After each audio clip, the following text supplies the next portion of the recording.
Hear ye, hear ye, hear ye. All persons have anything to do before the Honorable Jeff Carter, Justice of the Superior Court, Mount St. Lawrence, within and for the County of Essex, draw near, give your attendance, and you shall be heard. God save the Commonwealth of Massachusetts in this most honorable court. The court is now open. Please be seated. Good morning, Your Honor. Good morning. March 24th, 2026, Courtroom 2, Lawrence Superior Court. The Honorable Justice Jeff Carp presiding. Calling the criminal matter of Commonwealth versus Kelsey Fitzsimmons, docket 2025, 77 CR 311, scheduled today for continued jury waive trial. Could counsel please identify themselves for the record? Good morning, James Gubitosi. Good morning. Good morning, I'm Marina Moriarty. Good morning.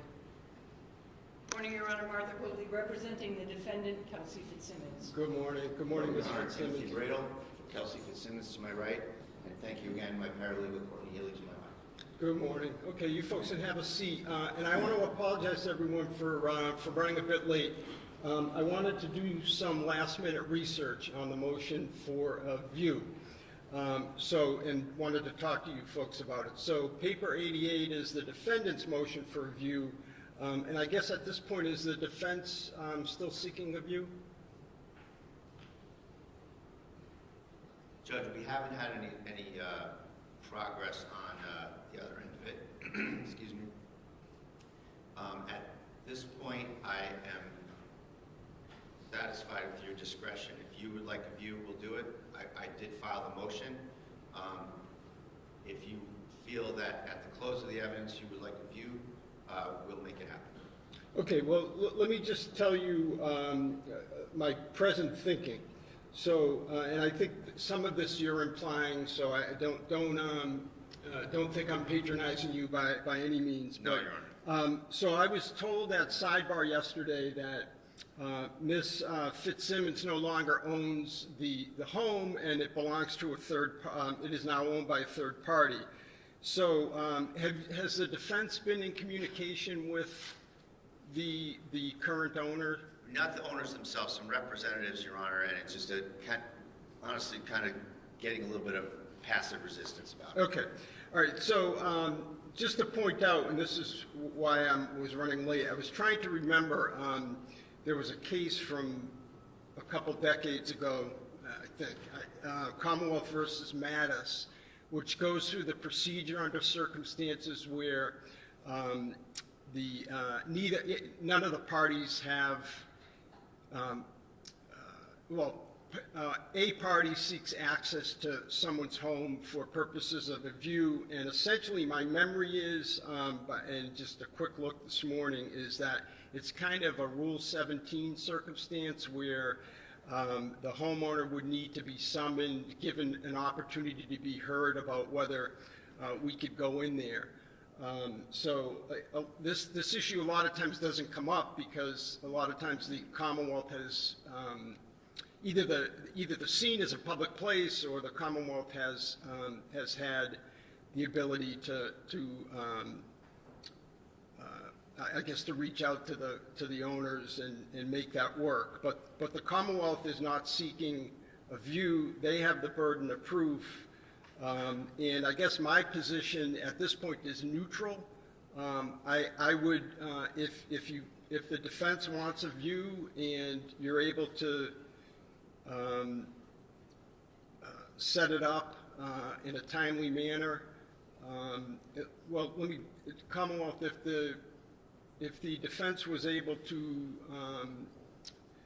set up the view, in other words, reach out and do the legwork that the Commonwealth usually does, is the Commonwealth opposed to it? No. Okay. Will the Commonwealth and your resources help us? Of course. Okay. Thank you. So we have. So I'm just going to leave it to you, Mr. Bradle. I just don't want a last-minute decision because we need to. Mr. Ruane especially needs to make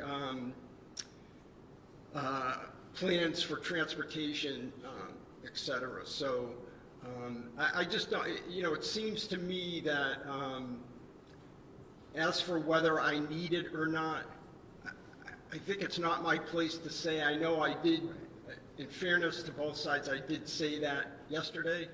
And after thinking about it, I don't think it's my place to say. The Commonwealth has the burden.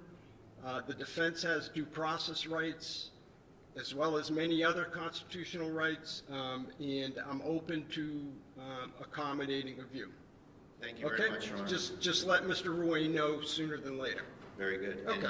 And I could just tell you now that we don't want to, force these people to do it. We don't want to get into a Right. thing with it, but I can tell you this from my perspective. Here I am talking again out of both sides of my mouth, which from my perspective, it arguably is less helpful where the items in the bedroom or the layout and even like the bed and all that aren't the same.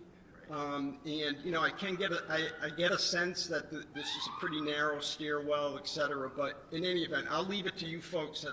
You folks are better at doing your jobs than I am. we'll take one more, we'll reach out one more time, see where it goes, Okay. and we'll advise the court by the end of the day. Okay, no Thank problem at all. And other than that, I think we left off with Officer Nunan. I'm sorry, were you going to say something? No, I just had 2 more questions for him, and then For him, okay, all right, that's fine. So we left off near the end of direct examination of Officer Nunan. He can be recalled.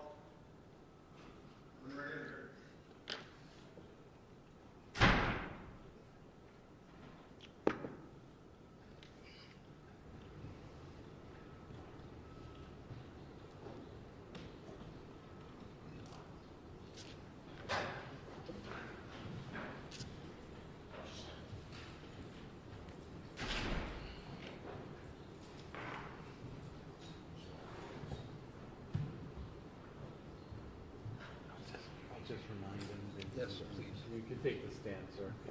Good morning, Just sir. reminding you that you're still under oath from yesterday. Yes, sir. Thank you. Good morning, sir. Good morning. All set, Mr. Gubertosi? thank you. Sir, I just had a couple more questions for you. The firearm that you used on the 30th, what happened to it after you left the residence? So I secured the scene, and then once more officers showed up, they relieved me, and the chief had me walk with him to his car, and he took my firearm and he gave me his. You talked about Kelsey Fitzsimmons. Do you see her in the courtroom today? I do. Can you point to her and describe an article of clothing that she's wearing? She's wearing a sweater. May the record reflect she has identified the defendant. Yes, it may. Thank you. I have nothing else. Okay. Cross-examination?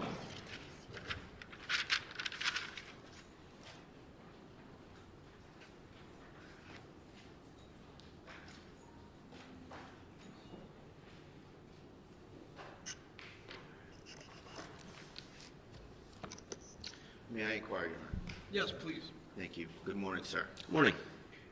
Before we get into the case, I'm looking at your glasses. Are those glasses AI recording type glasses? No, Okay, so you're not recording anything right now? absolutely not. Okay. Let's go to June 30th at Kelsey Fitzsimmons' house. What time did you get there? I think right around 6 or 5:30, 6 o'clock. The upshot of that visit was that when you got there, you didn't secure the firearms, did you?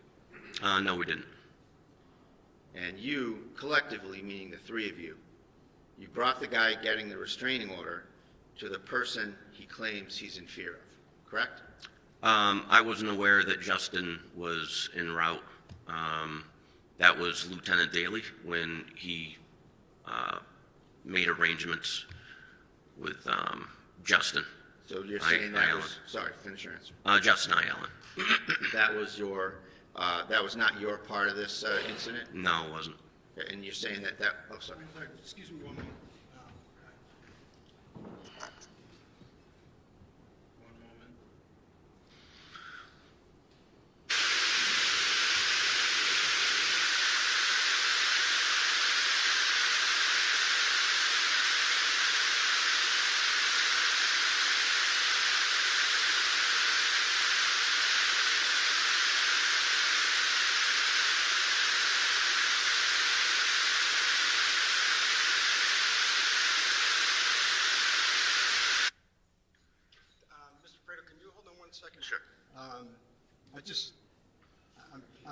I want the jury box to be empty, so I just want to have the gentleman move. Thank you. Sorry about that, sir. We'll make room for you.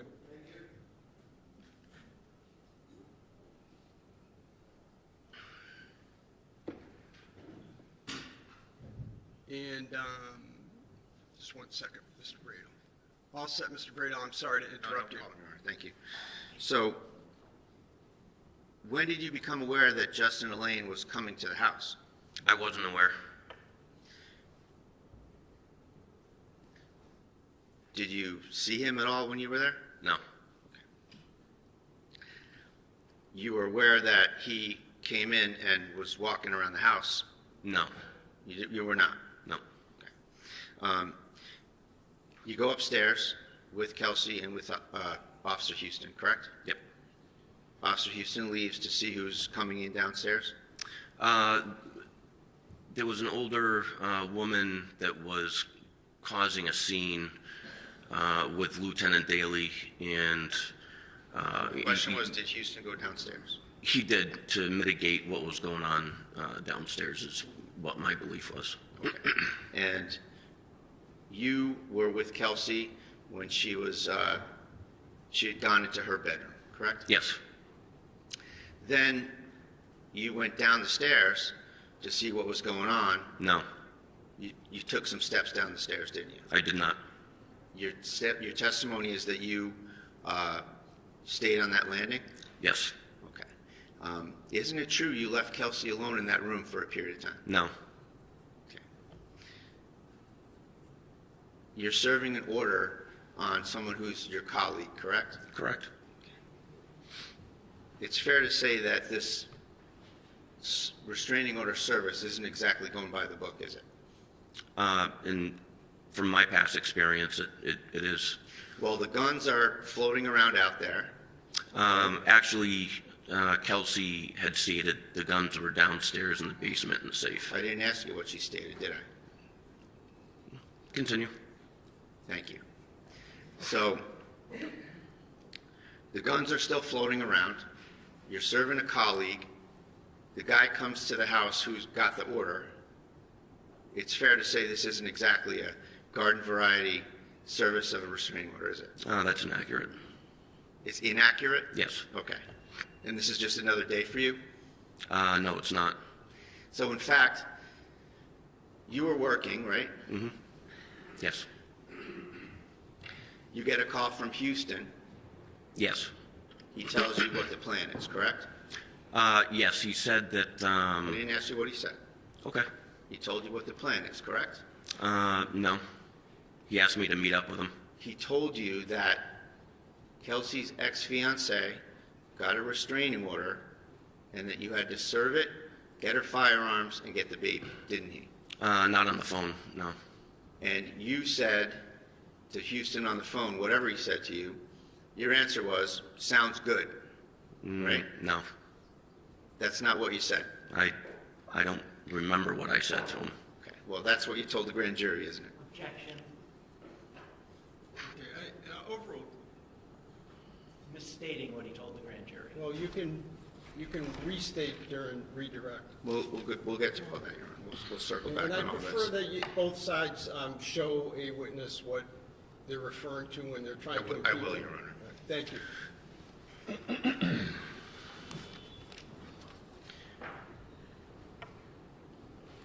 I want to ask you some questions about your relationship with Kelsey. Sure.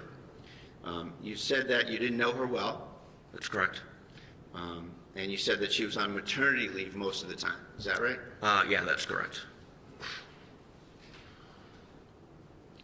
And you also said that you got along well with her, right? For the time, I think we went to one or two calls together. Other than that, I worked a completely different shift, so So is we got yes or along no? when we went to calls, yes. Did you get along well with her or not? Yeah. And did you think well of her? I really didn't have an opinion. I didn't have a chance to really get to know her.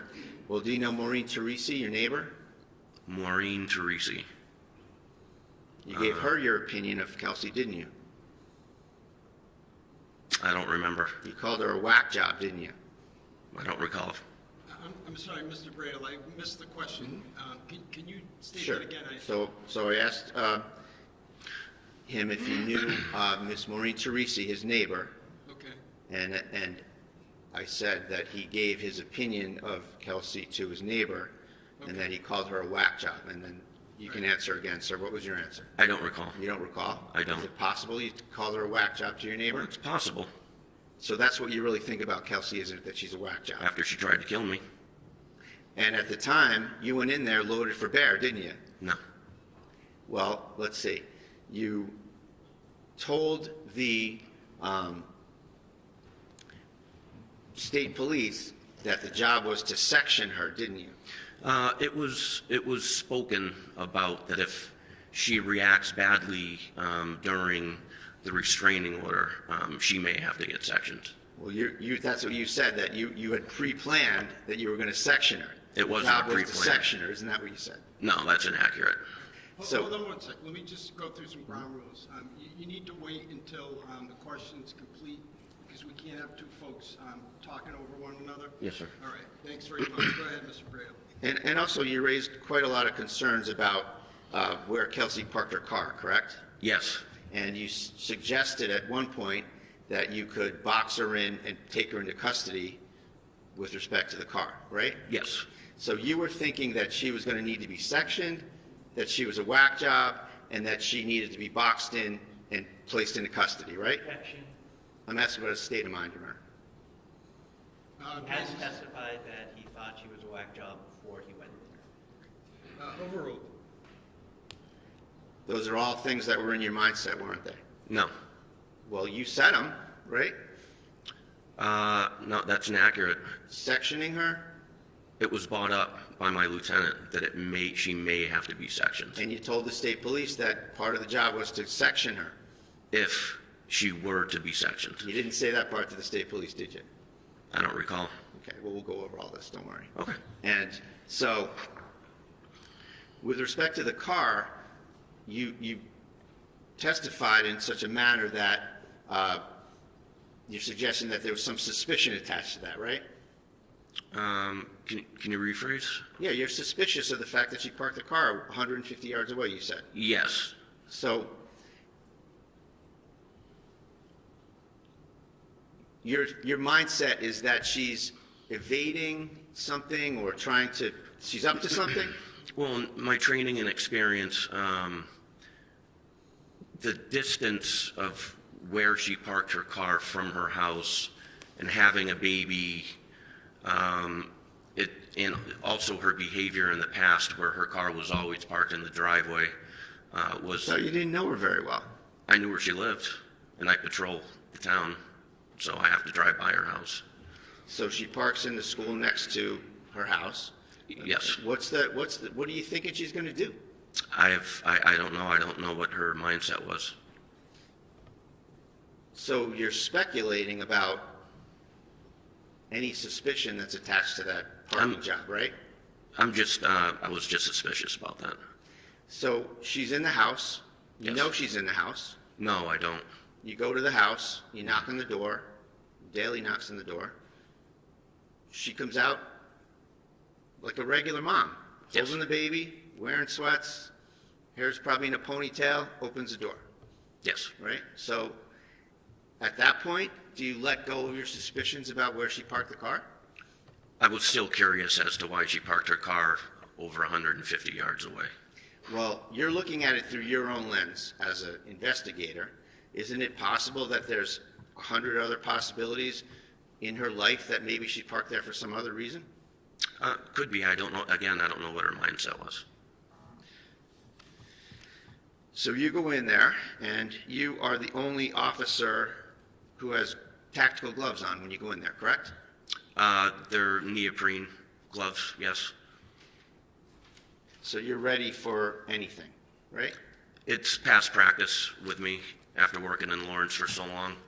I tend to glove up for sanitary reasons.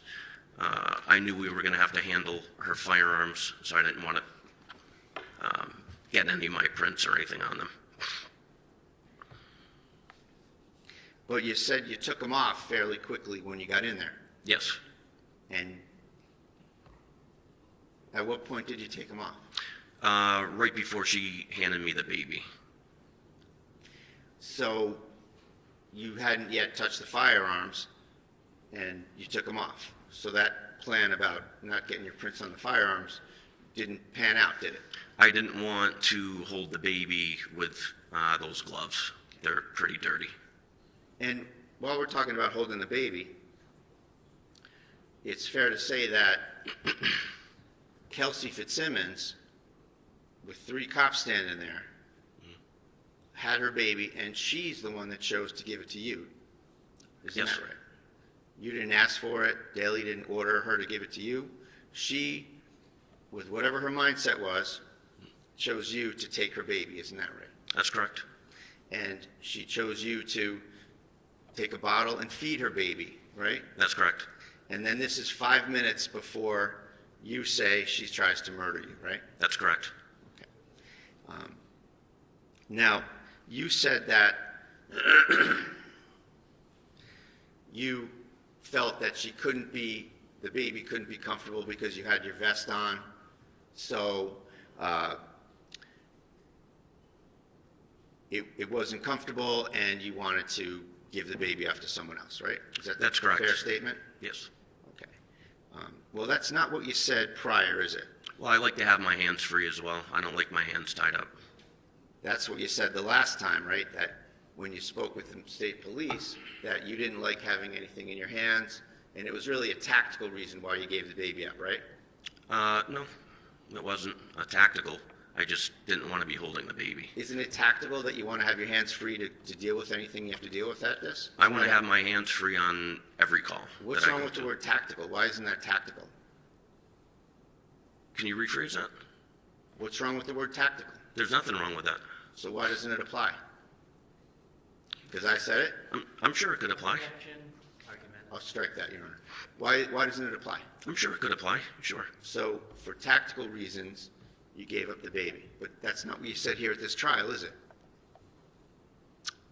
I don't recall what you, can you rephrase that? Well, here at the trial, you said that the baby couldn't have been comfortable and you wanted to give the baby off, right? Yeah, that's correct. And you didn't say anything about wanting to keep your hands free for tactical reasons, right? It wasn't asked.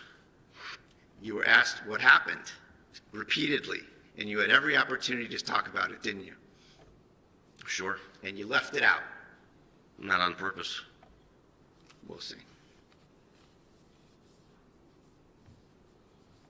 Mr. Brado, comment like that isn't helpful, please. Sorry, Your Honor, motion to strike. You're moving to strike your own comment? I am. It's allowed. And that's very forthright of you.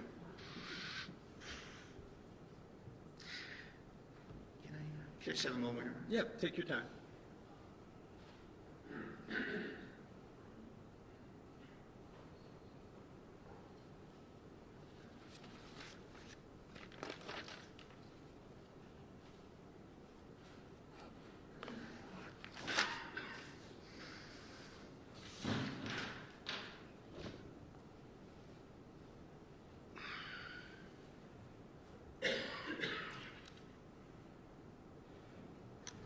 I want to ask you something about your grand jury testimony that we alluded to.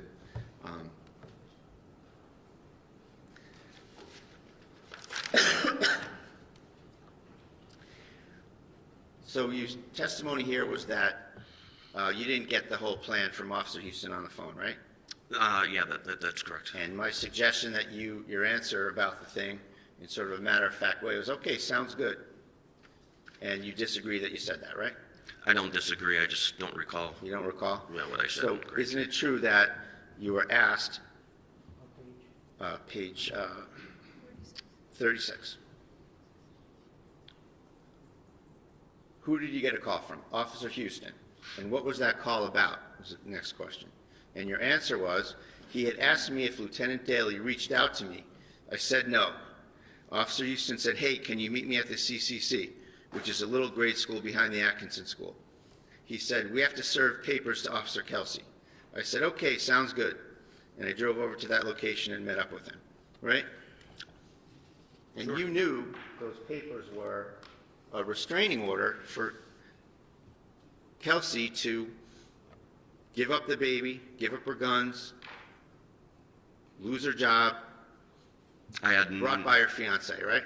I had no idea what was entailed in the restraining order at that time. At what point did you learn the job here? As far as the restraining order? As far as this job you were going to do at Kelsey's house? What job? The restraining order service, taking the baby, finding the guns, When I met up with sectioning her, Officer boxing her in. When I putting met her up into with Officer custody. Houston. Don't talk when I'm talking, sir. Box, sorry. Let's not argue back and forth, and just ask your questions. If you just wait to answer until he's done. If you can restate, thank you. Sure. So you asked me what the job was. So my suggestion is that the job is serving the restraining order, going to get the baby, finding the guns. You thought about boxing her in and taking her into custody. You thought about sectioning her. That job. when I met up with Officer Houston behind the CCC. And at that point, you knew what you were getting into, right? After he explained what was going on, and we were pretty shocked.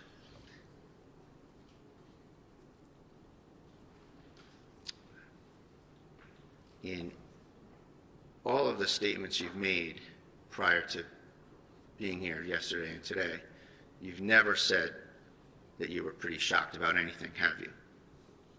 I don't recall. You weren't shocked. You were treating this like a video game, weren't you? No. Well, your first answer is, sounds good, like it's any other day, right? As to meeting up with him behind the CCC. Yep, sounds good. I'll see you there. Sounds good to meet up, okay.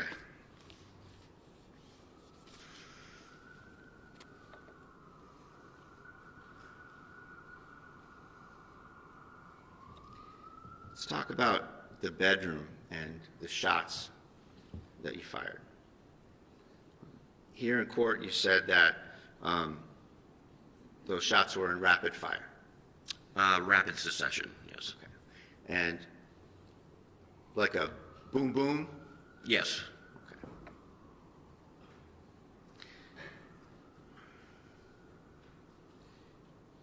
Now, that's not what you said to the state police, though, is it?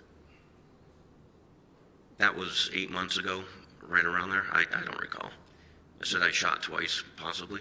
You told the state police that you pulled the trigger. This is 1232 in audio.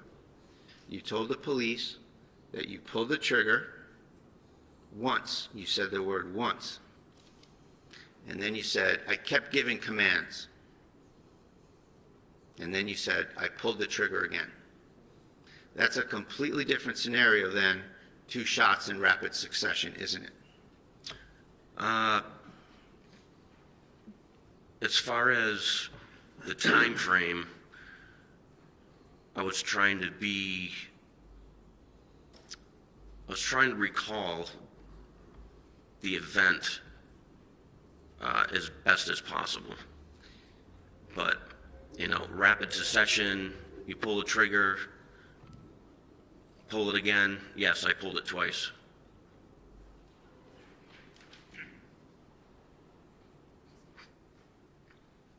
So that was July 3rd, right after this incident, wasn't it? Yes, sir. So it's fair to say that talking then it's right after the incident, and now you're here in court. Both of those propositions can't be true, can they? I'm sorry, what? The proposition, I'll rephrase it here. The proposition that you said here in court, that you made 2 shots in rapid succession, Yes. and what you said on July 3rd, 1 shot, giving some commands, another shot, both of those things can't be true, can they? They can be true. They can be true. Yes. So rapid succession, and then what? You talk really fast before the second shot? Oh, I was given commands. Don't do it. Don't do it. I'm asking you about this particular passage, this particular thing. Here you said you made 2 shots in rapid succession. Yes. You painted a different picture on July 3rd, didn't you? No. You shot, you gave commands, and then you shot again. That's the How truth. can that be rapid succession? Because that's how it went in rapid succession. You disagreed with me that it was a boom boom. Yes. So where's the time for the commands between the shots? As I'm yelling them. Well, that's not what you said. You said you pulled the trigger once. I kept giving commands. I pulled the trigger again. Yes. So they're 2 different assertions, aren't they? No. Okay.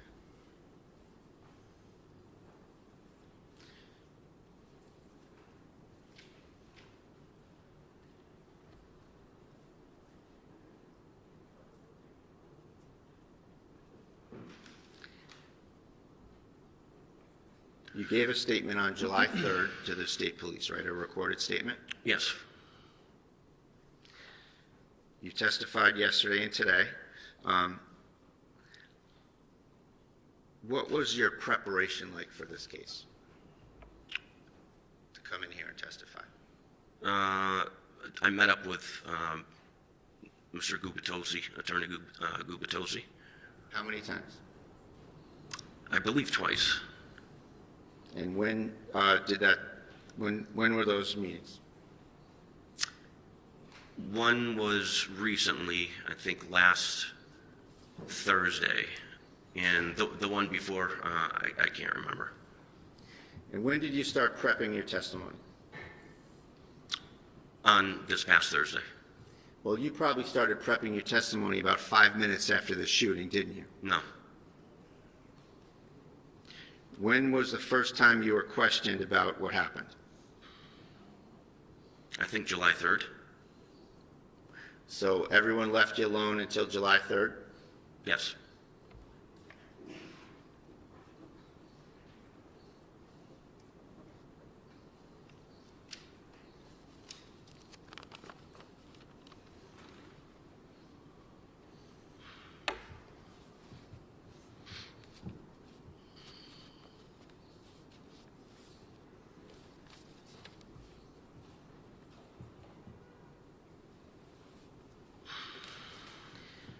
When you were upstairs with Kelsey,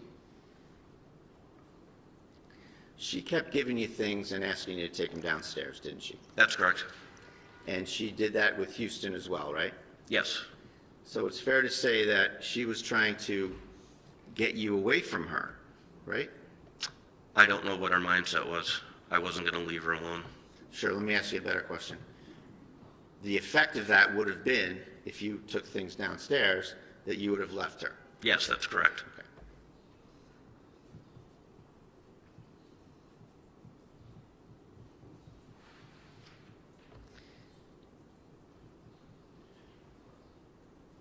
That's not consistent with her trying to kill you, is it?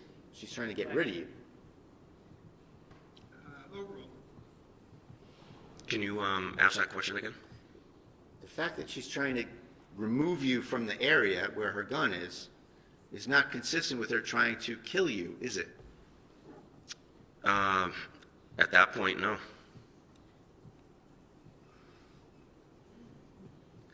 So let's get into the incident here. What do you say happened? You say that Kelsey went into her bedroom after being in the baby's room, correct? Yes. She,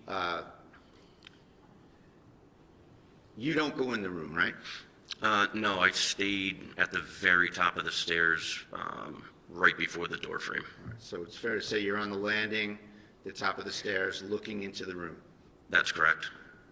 And the room's got a lot of furniture in it, a lot of things everywhere, right? Yes. So you say that Kelsey has a change in her demeanor, right? Yes. She starts to shake and get upset, shaking uncontrollably, you said, right? Yes.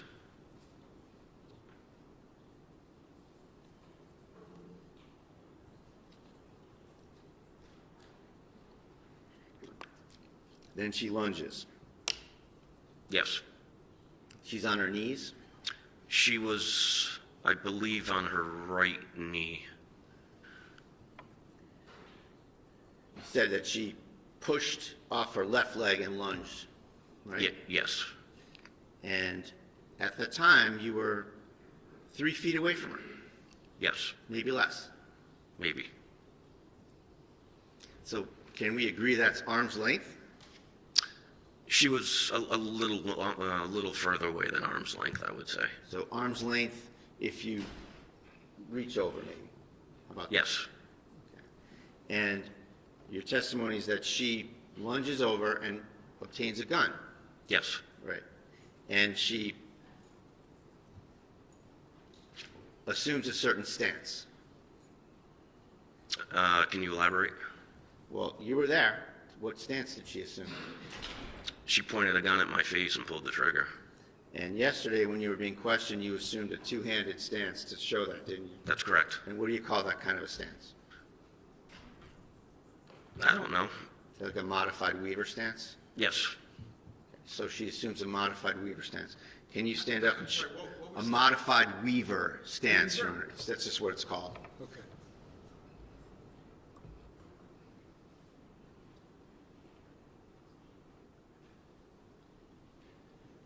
Can you demonstrate to us what a modified Weaver stance looks like?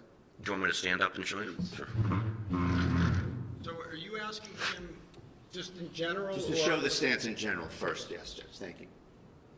So she grabs it, comes up, pulls the trigger.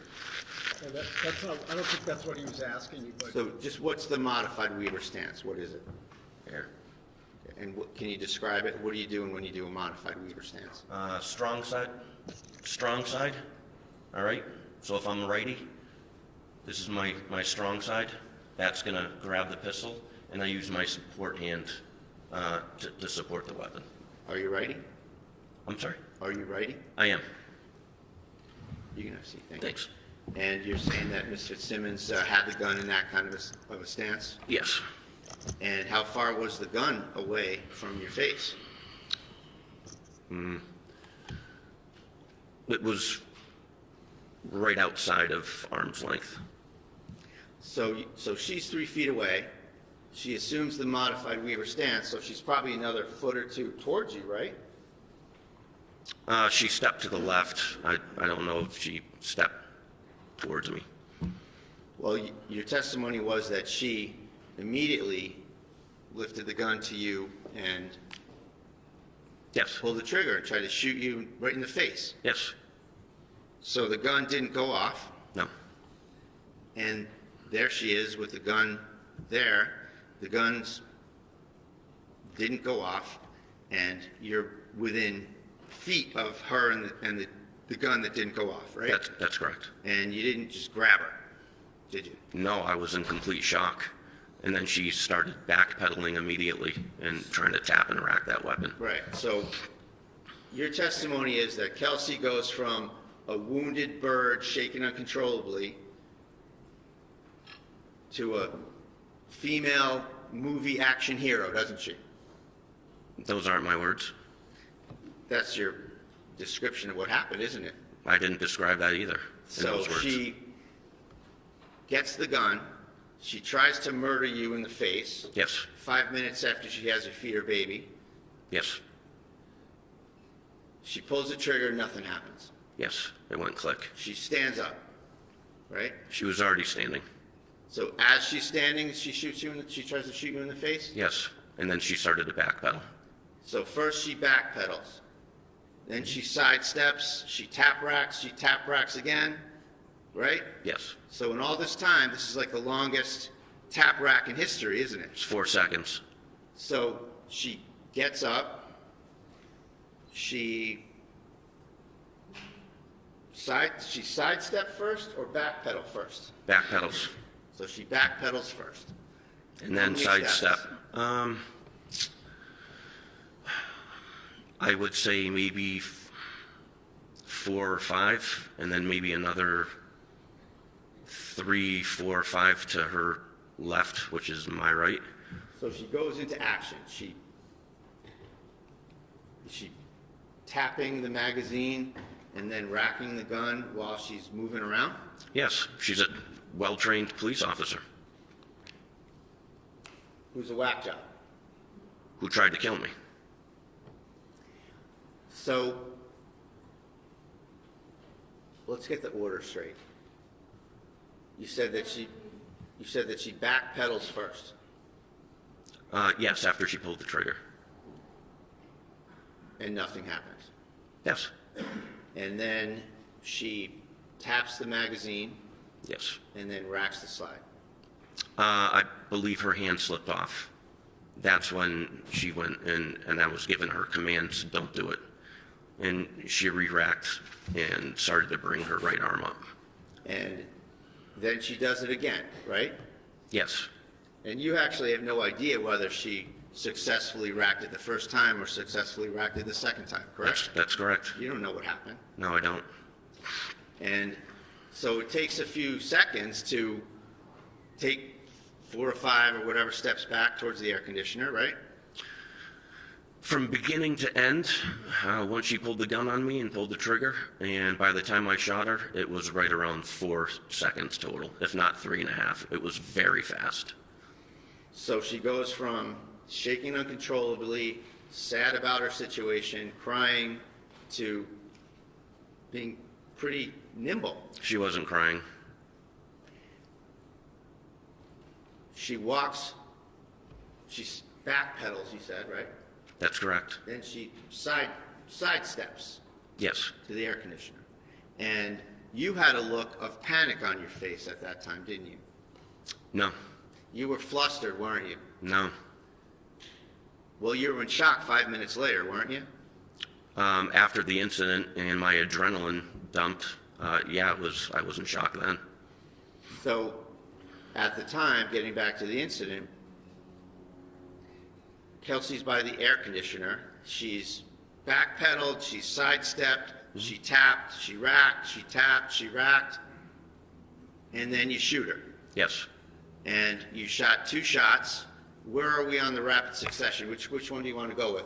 Rapid succession, or you shot, gave commands, and shot again? Which is it? I was given commands and shooting at the same time. Okay. Well, your prior testimony was that you shot, you pulled the trigger, gave commands, and you pulled the trigger again. Yes. So was it that, or was it boom, boom, rapid succession? It all happened in 4 seconds or less. So you're a very well-trained SWAT officer, yes? Yes. You're a firearms instructor. No. You're a patrol instructor, where you instruct What's other a patrol? officers on the job, right? Field training officer. Field training officer. Yes. Thank you. Mhm. And you've been doing this for 25 years, No.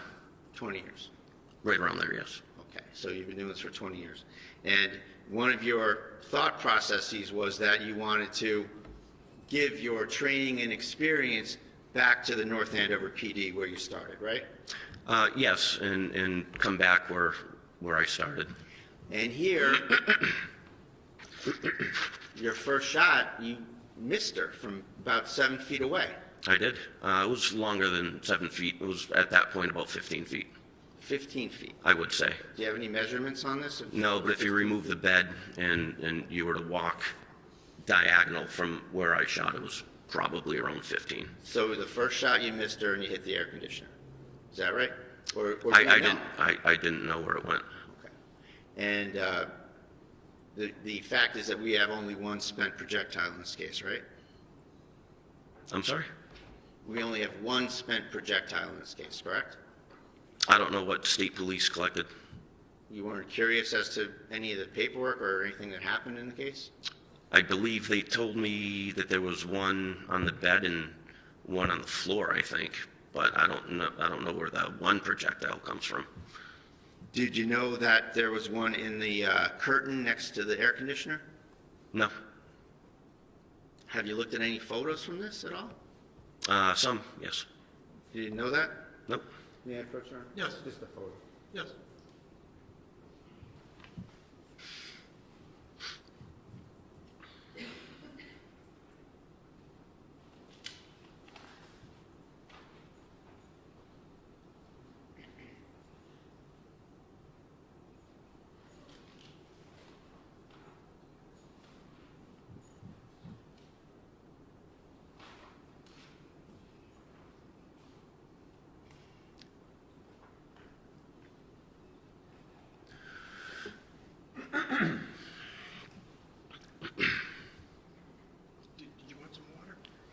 Do you have some?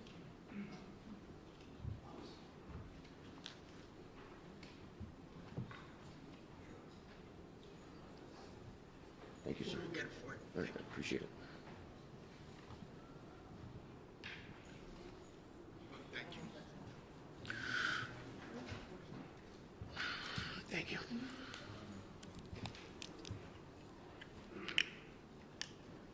I'm going to show you for the record, Exhibit 49, sir. See that? Yes, that's the entrance to her bedroom. And is that a fair and accurate depiction of kind of the stuff that was there at the time? I didn't see any of that at the time because I was facing forward. That's a completely different angle. Well, that's the area where you say that she lunged to, right? There, yes, that would have been my left. Yep. Now, at some point, there was a safe there, wasn't there? A green safe. I have no idea what was there. Didn't you speak with Officer Core at the scene? Yes, I did. And Officer Core, you said that you ordered him to do something. You remember that? I did. You ordered him to take the gun and get it out of there? Secure it. And what were you doing at the time you ordered him to do that? Rendering aid to Kelsey Fitzsimmons. So you're over by the bed. He would have had to go in that area to get the firearm and secure it, right? So I placed the firearm. You can't see the right side of the door frame. So if you were to walk into that bedroom and look right, there's some sort of I don't know, nightstand or something. I put the weapon right there.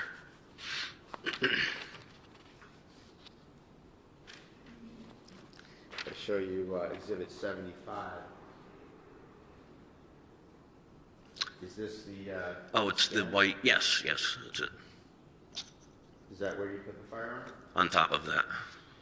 Now, let's I'm just sorry, show that's exhibit what? 75, Your Honor. Thank you.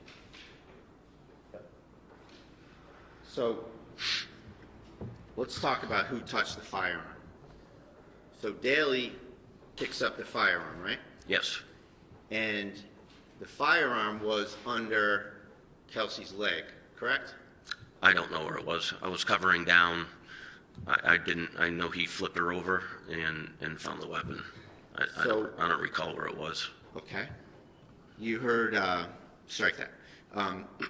So,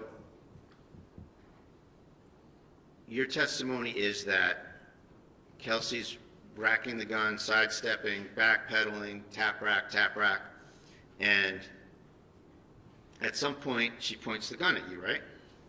Her arm started to come up towards me. Okay. So it's fair to say that she's back again, like we said earlier. She's starting to do this, right? No Weaver stance. Okay, so one hand. It was. Is that the FBI crouch? What do you call that? Is that A one-handed.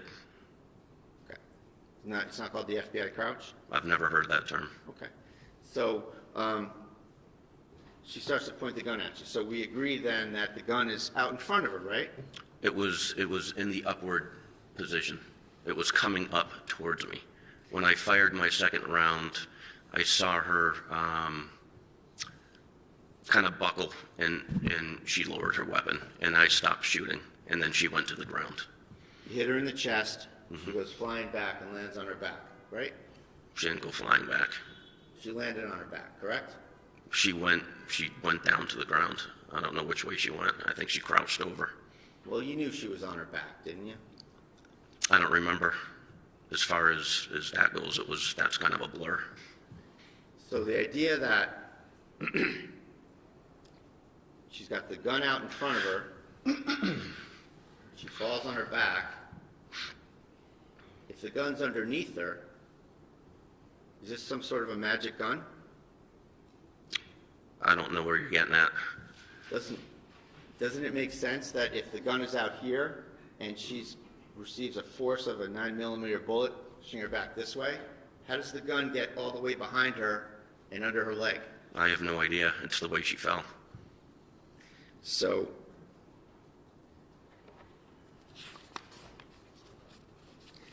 So back to the notion of who touches the gun.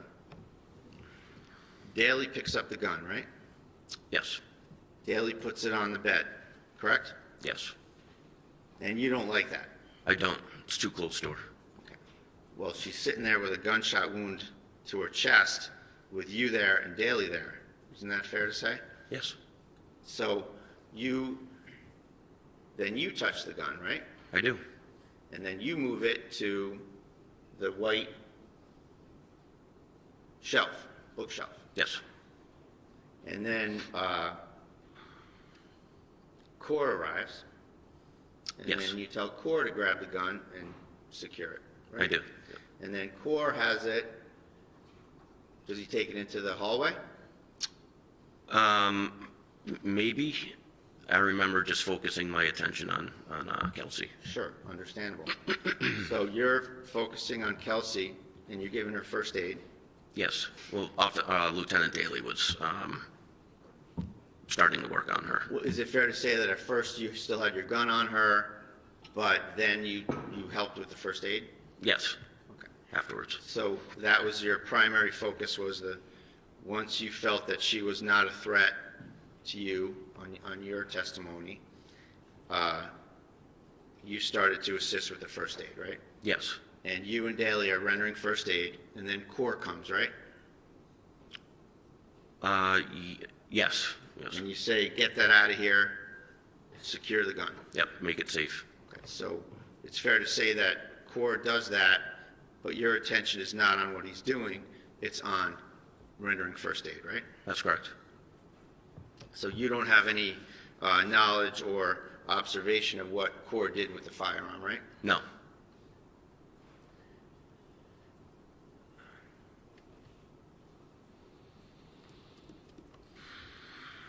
At some point, are you aware that Core takes the green safe and the firearm out into the hallway? I didn't see him do any of that.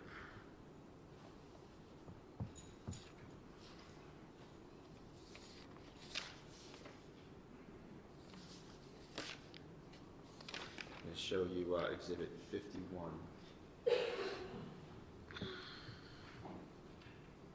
Do you recognize that?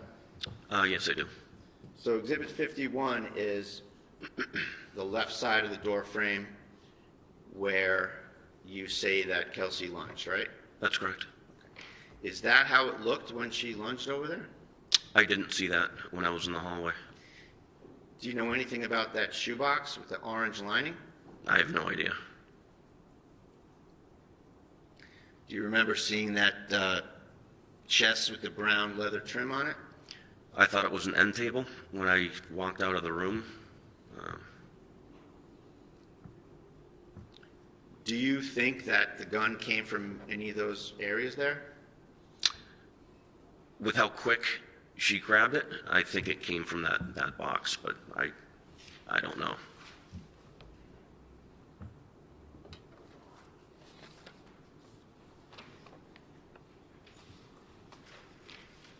Here's Exhibit 36. That's a picture of the stairway, right? Yes. It's pretty narrow. Yes. And you went up to the top, and you were at that landing, right? That's correct. You never entered Kelsey's room? No.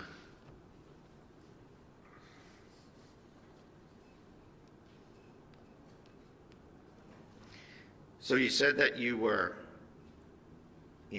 shocked that Kelsey was quickly grabbing a gun and putting it in your face? Yeah, absolutely. And you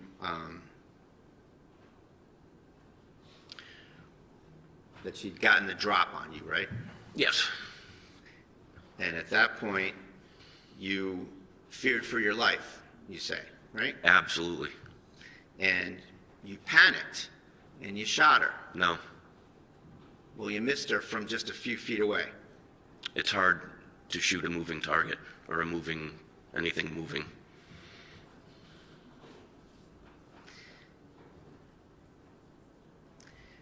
Are you aware of the Post Commission? Yes. And you know that the Post Commission has issued regulations that are in the Code of Massachusetts Regulations. Yes. And you know that it's prohibited to use deadly force on a person who is exhibiting a danger only to themselves. Absolutely. And you knew that on June 30th, 2025, didn't you? I've known that since I graduated the police academy in 2006, or even before. Right. And you went in there thinking that Kelsey was dangerous and had guns and you might get into it, right? That's inaccurate. And that's why you had your gloves on, isn't it? No. You were ready to get wet. No. I'm sorry, ready to get what? Get wet, Your Honor. And that's when you had to adjust the narrative, isn't that true? No. So you're going to maintain that you got into a gunfight with somebody who was your colleague, right? Yes. Who had just given you her baby to feed 5 minutes earlier Yes. of her own volition. Yes.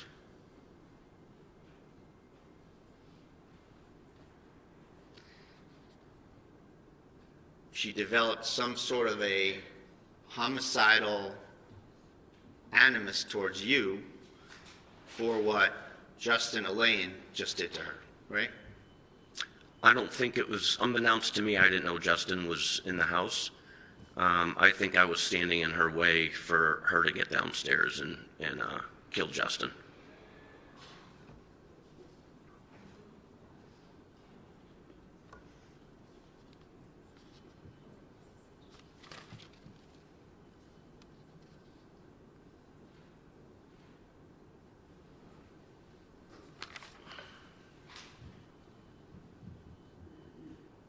I assume this is in hindsight. Hindsight, yeah.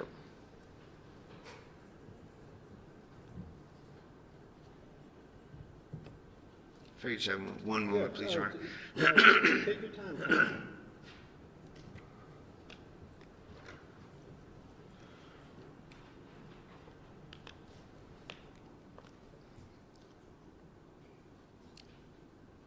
Did you have a taser? I did. Did you think maybe to use the taser when she pulled the trigger and the gun didn't go off? No. You meet deadly force with deadly force. She's 3 feet away from you? Yes. Could have just grabbed her, couldn't you? No.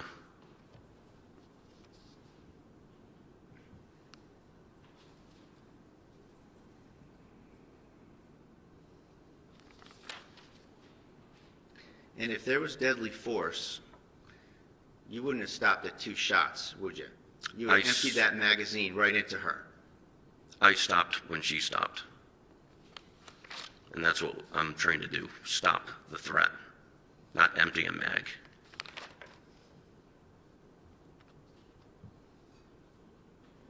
What were some of the things that she asked you to bring downstairs? I think there was a basket of books, and I believe some clothes. I think she put him in a car seat. What did you say to her when she asked you to bring him downstairs? I said, we'll deal with that later, and I put him down.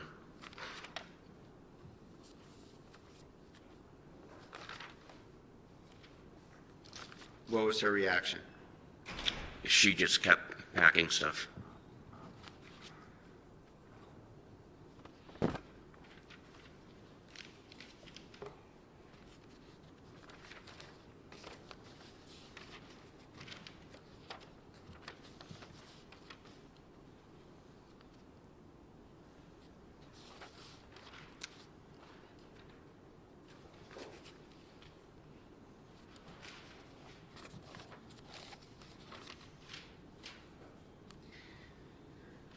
So you said that you were, you started your career in the North Andover Police Department, correct? That's correct. And you left for the Lawrence Police Department in what year? 2011. And then you were on the SWAT team from 2019 to 2024, correct? That's correct. And that you left North Andover to get a faster pace, right? What do you mean by a faster pace? Busier. Are you talking about when I left North Andover to go to Lawrence, or? Yes. A busier atmosphere. More action. More calls for service. More what, I'm sorry? Calls for service. Calls for service. I wanted more experience. And you were there for how long? In Lawrence? Yeah. From 2011 to 2024. 2024, you go back to North Andover, correct? Yes. And you said that you wanted to bring your training and experience back to where it all started, right? Yes. Meaning you wanted to offer officers at North Andover the benefit of your training and experience, correct? Correct. You said that you only have 10 years left, getting older, a slower pace is what's needed, right? Yes. So,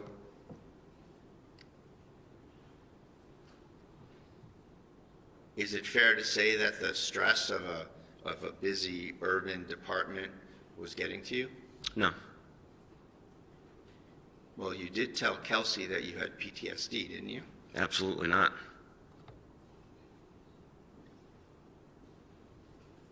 So slower pace, and you just wanted to grace the department with your training and experience, correct? Yes. Is that right? Yes.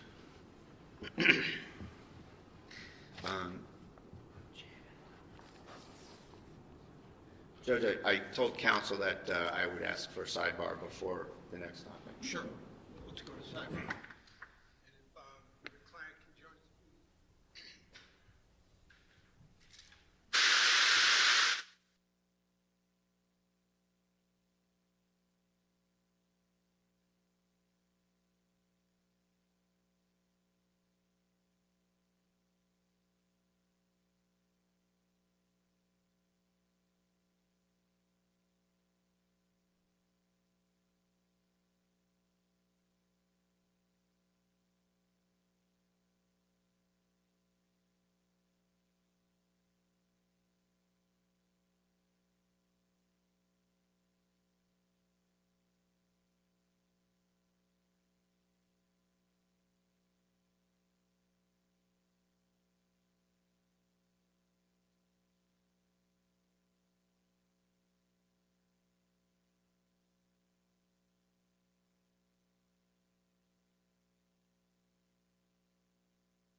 as I stated at sidebar, we should discuss in open court what was raised at sidebar, which we will do outside of Officer Nunan's presence. So we're going to take a break so that Officer Nunan can stand down.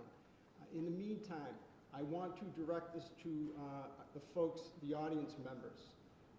In case you weren't here yesterday, you should know there should be no recording, audio, video, photographs by anyone at all other than our couple of media representatives that have expressed permission, okay? If you are caught doing so, you will be removed from this courtroom and the courthouse and told not to come back, okay? Do we understand each other? Thank you. We'll take a break. All rise.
proceed. Your Honor, we're back on record on the Kelsey Fitzsimmons matter. All counsel and the defendant are present. Okay.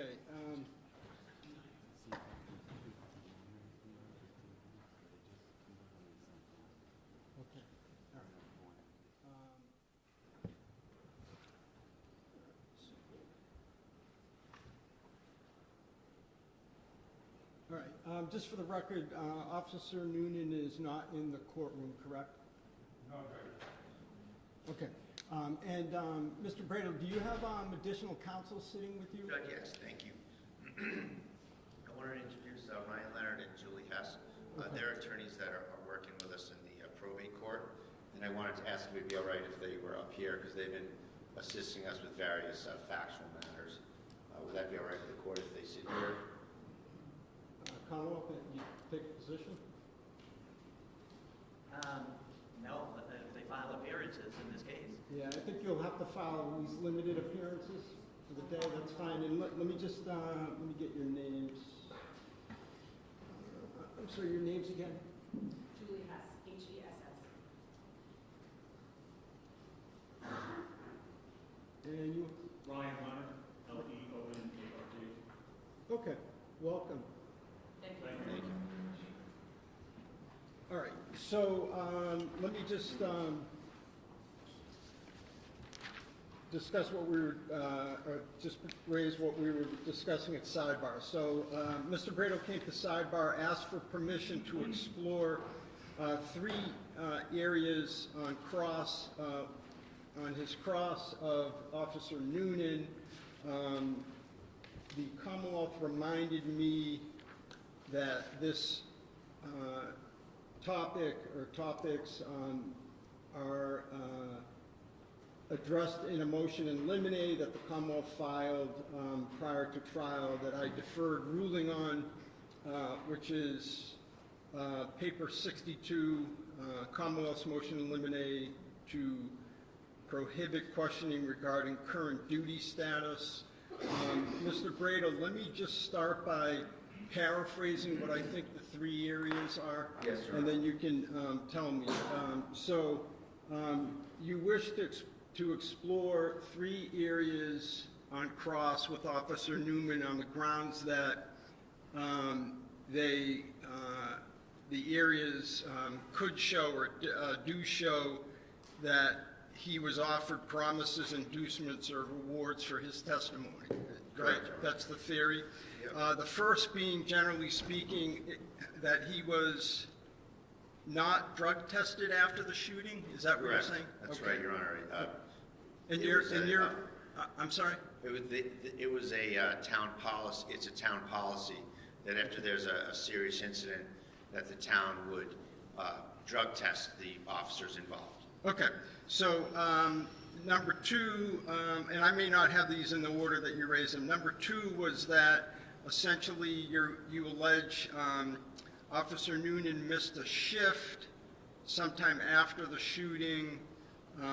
Perhaps it was, let's say, medication related, generally speaking.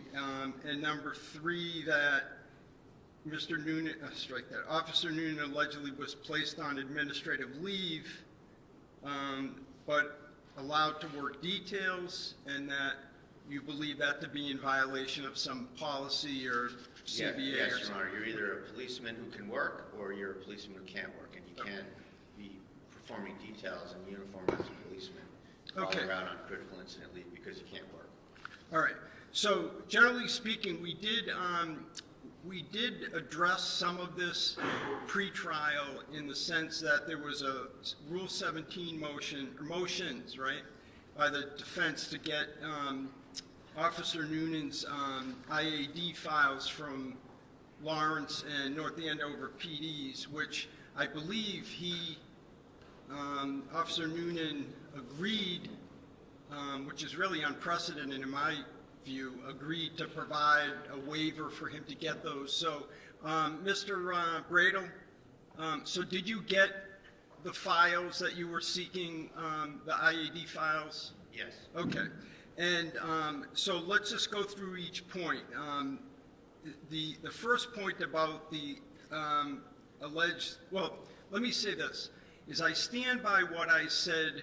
The Commonwealth argues that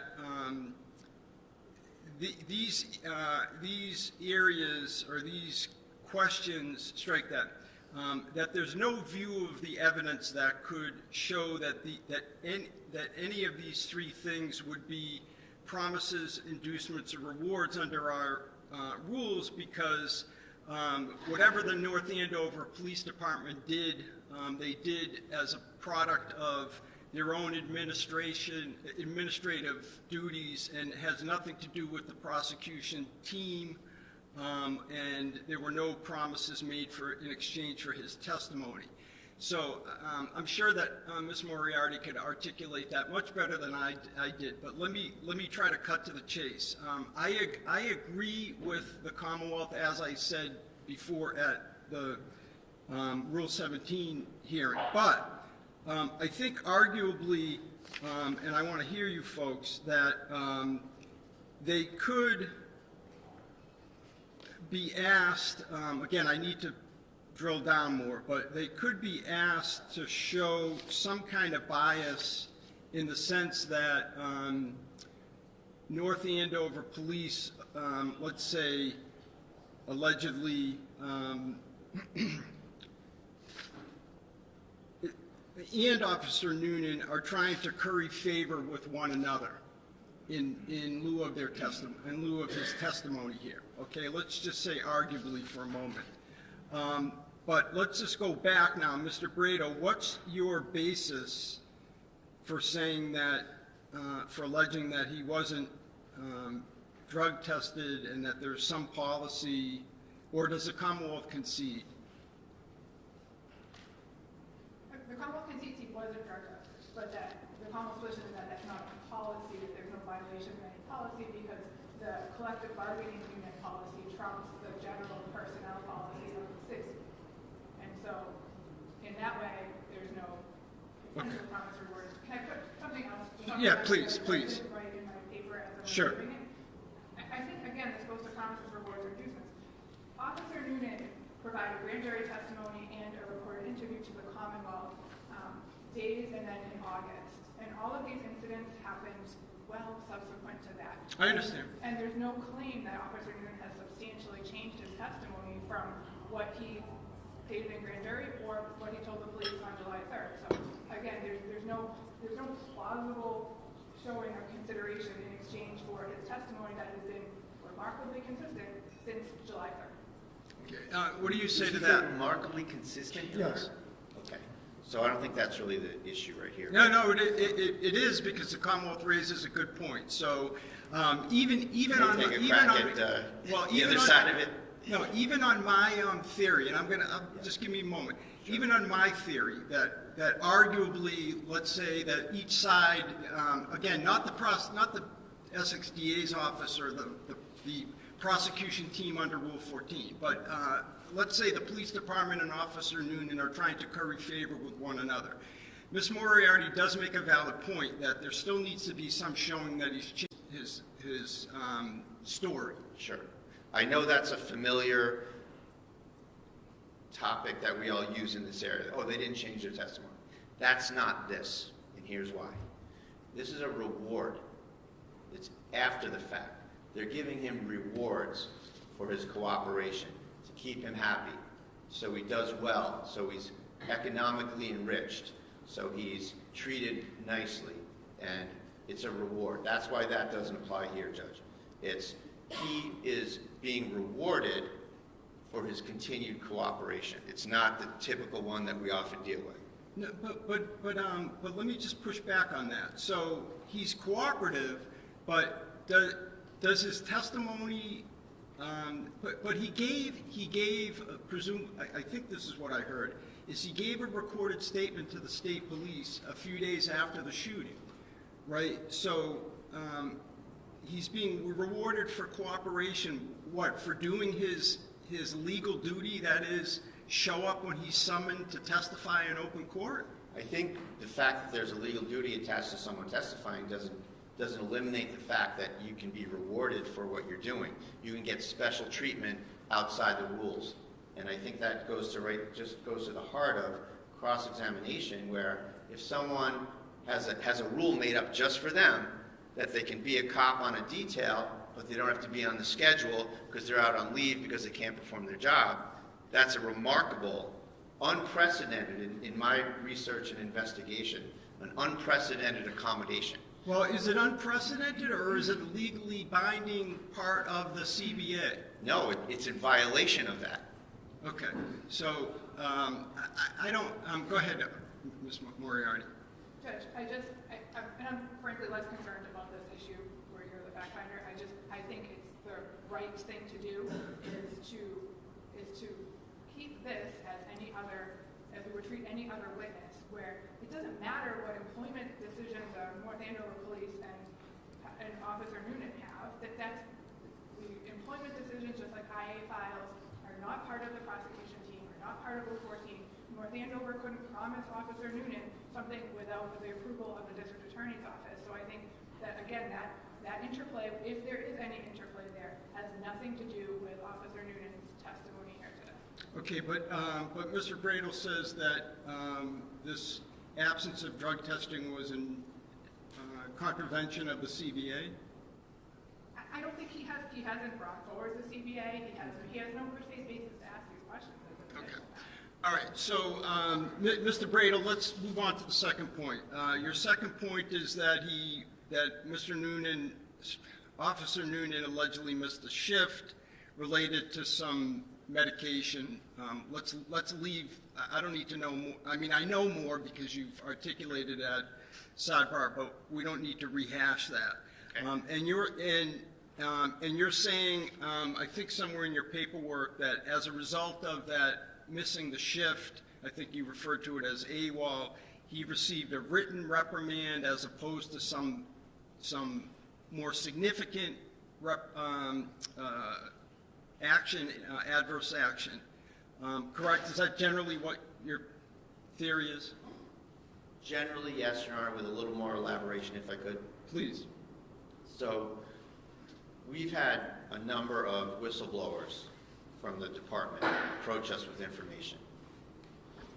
And as a result of that, I will proffer to the court that I have a good faith basis to assert that... hold on a second. To assert generally what...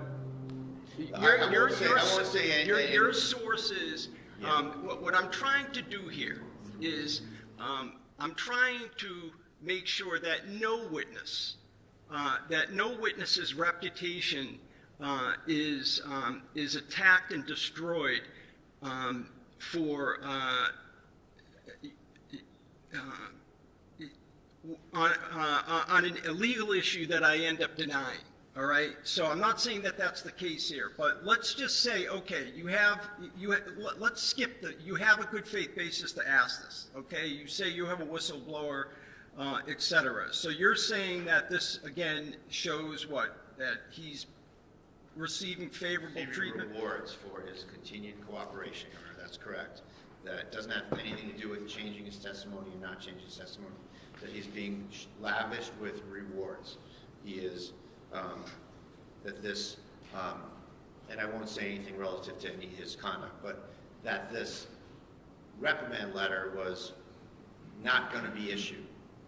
And that at some point it was sort of after the fact thing that it was in fact issued for appearance's sake. And that originally there was going to be no sanction whatsoever and no exploration into the, and I won't say it, but the reasons why he missed a shift. Okay.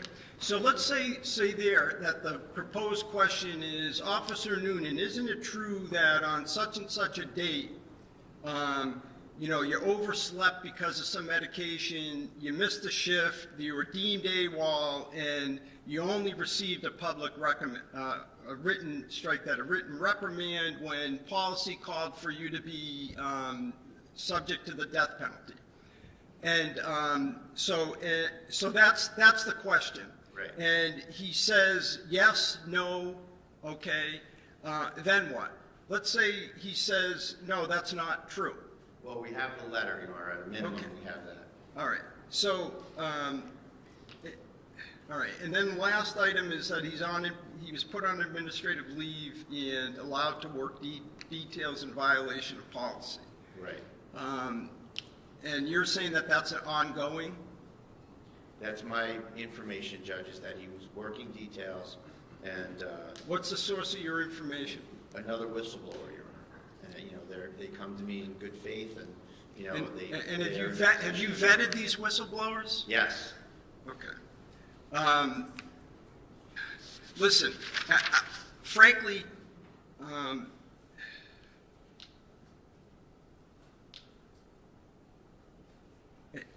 if this was a jury trial, and I realize I'm talking out of two sides of my mouth again, because I said yesterday we're going to treat this just like a jury trial. If this was a jury trial, this would be an easy decision. The decision would be not even close on your proffer, denied. The objection would be sustained. I'm going to allow one question each as to each of these areas. Mr. Brado, you'll accept whatever the testimony is under oath to that answer to that question.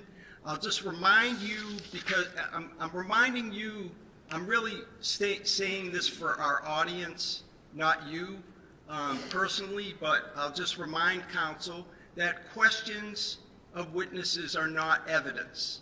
The evidence is their answers. So that's what will be used or could possibly be used in your closing argument. I'm going to allow one question each as to these areas, and you'll have to live with the answer that is provided under oath. Okay? Yes, Your Honor. Okay. And do you need to speak with Officer Nunan about this before he returns Commonwealth? No, Your Honor. Okay. All right. So he may resume the stand, Officer Nunan.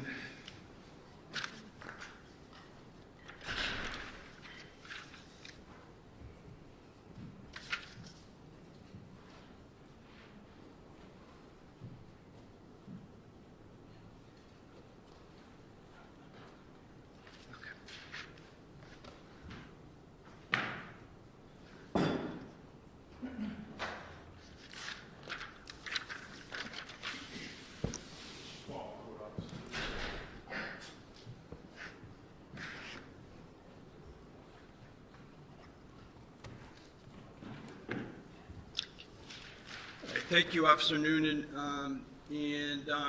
Mr. Brado, you may continue your cross-examination. Thank you, Your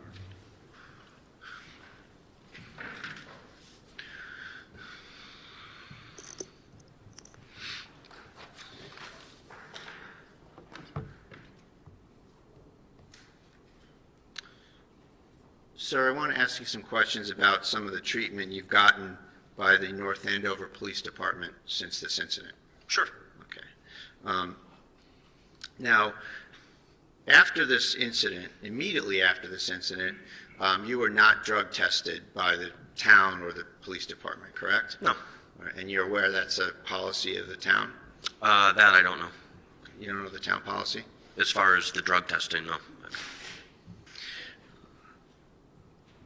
Now, you also are on critical incident leave right now, or words to that effect, right? Yes. And that means that you're not able to perform the duties of a police officer for the time being, so you get put on leave, right? Yes. And yet, at the same time, you're being permitted to work as a police officer on paid details. Isn't that true? Yes, that was our union. So it's just it's a yes or no question. Really. Yes. All right. And that is an accommodation that was made via a side. May I inquire, Your Honor? Or? We've already gone past one question. Yeah, sustained. Next question. That is something that is not ordinarily permitted, is it? Sustained. No. You've gotten your answer. Okay, Mr. Brado. Next question. All right. Now, you also were absent without leave from a shift recently, correct? Back in January, yep. And with respect to that, there was a reprimand letter issued to you, correct? That's correct. And at first, that wasn't going to issue, was it? All right, let me just hear the question. What I was really expecting was one long leading question each, but that's all right, you're breaking it up. Let me just hear the question, Officer Nunan, please don't answer it Yes, until I sir. hear it, So go ahead. The question, Judge, is that reprimand letter that appeared in your file was originally not going to issue against you, was it? All right, that's the question? Yes. Okay, and you're gonna live with the answer? Yes. All right, yes or no? If I have you're no, able- I have no idea. I was just called in one day to sign it. Okay, So I have no idea if it was or was not. all right, so, Okay, that's all I have then, Your Honor. Okay, all right. Thank you. In that area, you're not done with cross? Right, I'm assuming that you're... In that area, right, All in thank you. terms of rewards, Judge, yes, that's all I Thank you. have. Now, I want to circle back on a couple of things. You gave a recorded statement to the state police on July 3rd, correct? Yes. And we talked back and forth about your belief or your expressed intent to section her, and you said that wasn't the case, right? Can you ask that again? Yeah, you I'm said kinda that there was confused. discussion about sectioning her, but that wasn't your thought process, or you didn't know about her or whatever, right? When we discussed it, behind the school, it was brought up that she may not take this well, she may have to get sectioned. She was sectioned prior, so. So here you're saying that it was a speculative possibility, is that fair to say? It could have been a possibility depending on how she took the restraining order, respectfully. And Judge, if I may, I'd like to play a recording from the state police interview from July 3rd. For impeachment purposes? Yes. All right, any objection? Okay, sure. We should probably, we need to mark it for ID at least, unless you're seeking to admit it, but let's take it a step I'm back. just I'd be playing a prior inconsistent statement, Judge, for. Okay, so we're gonna have to mark it for ID. I don't know, do you have a mechanism to be able to do that? Is it on a thumb drive or something that can be marked?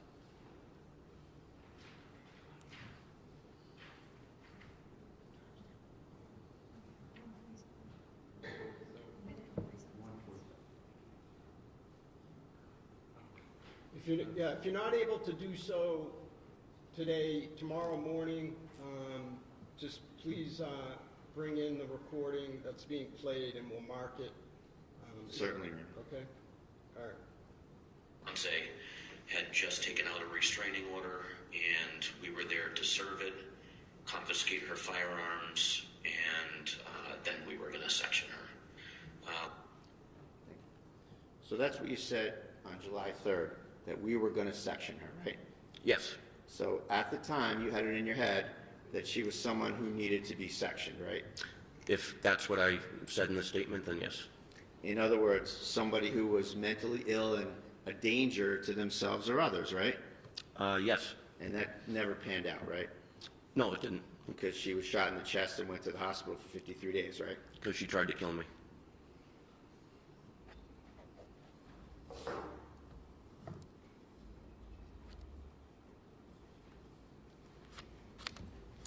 Now, I asked you earlier about whether or not you talked to Ms. Fitzsimmons about PTSD type symptoms. Do you recall that?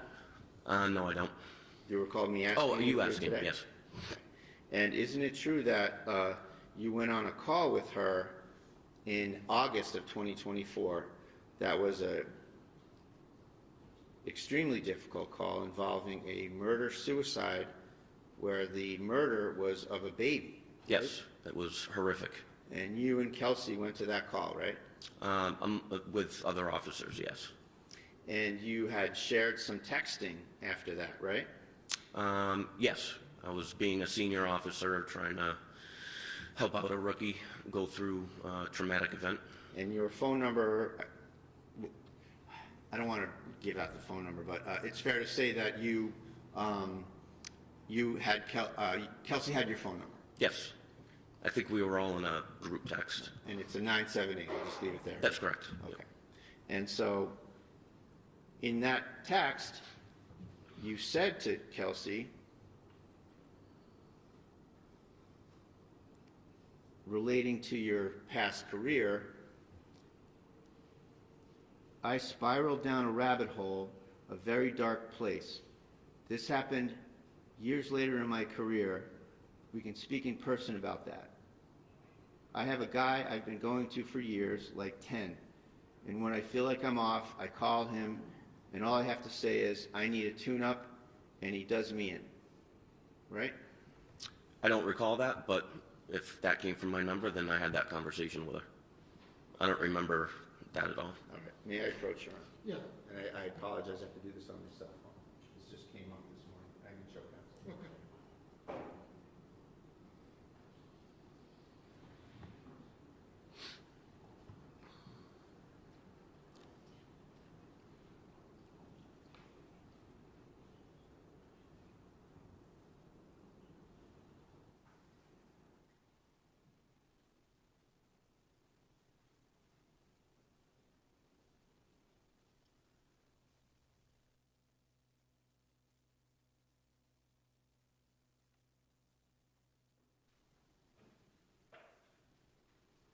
May I approach her? Yes. So I'm going to show you some of these two screenshots, first of all. First of all, that's a contact, and that's your phone number, and it says Nunan, right? That's correct. Okay, so this is the text I want to show you. Which one? This one right Okay, here. yeah. And you can scroll up and down if you want, but this is, the black part is you, and the blue part is Kelsey, right? You can get some context. Wait, I'm in blue? Kelsey's in Oh, blue, Kelsey's and in you blue. be in black, yeah.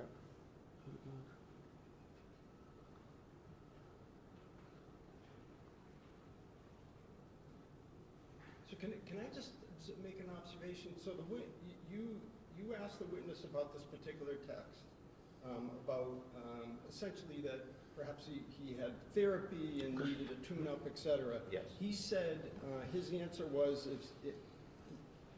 he basically is not contesting the Yes. authenticity of that. So what are we doing? Well, it's tricky, Judge, from where I sit, it's tricky that when a witness says, well, if that's what it says, so I feel like I need to establish that's what it says, that's all. Okay, thanks. And so, Fair enough. and I think I can leave it there. Officer, is that what it says, what I suggested? it does. And so, we agree that you communicated that to Kelsey? Yes. And we can agree that that's pretty personal stuff to share with somebody that you say that you didn't know very well, isn't it? Again, senior officer, she's going through a lot. I was just trying to be there for her. And that was one horrific call.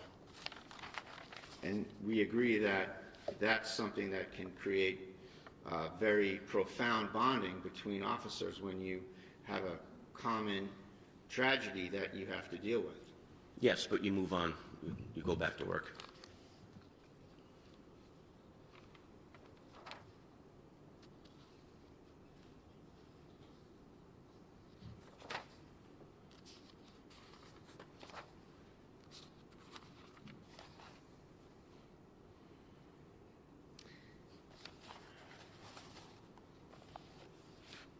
I want to go back to the bedroom where Kelsey's on the floor and you stop holding the gun on her.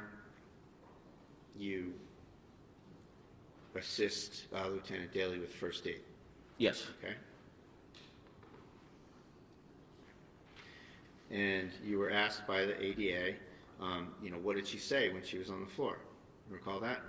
I Just don't yes or- remember just that. yes or no, just the context of being asked that. Maybe. Yeah. And see if this refreshes your memory. You said that she said, it hurts. She said, it hurts. I, meaning you, said, keep breathing, you have a baby to live for, Yes. right?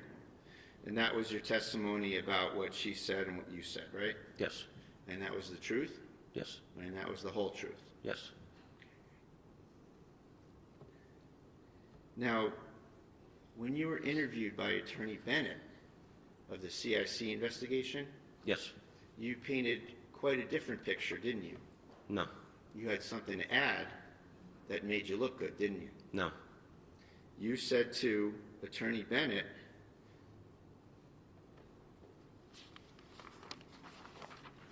if I could have one moment, Judge, I just want to get this exactly right.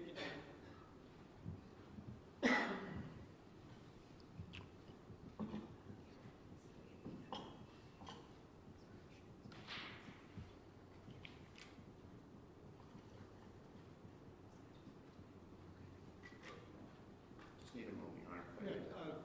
No problem, take your time.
Page 11, counsel.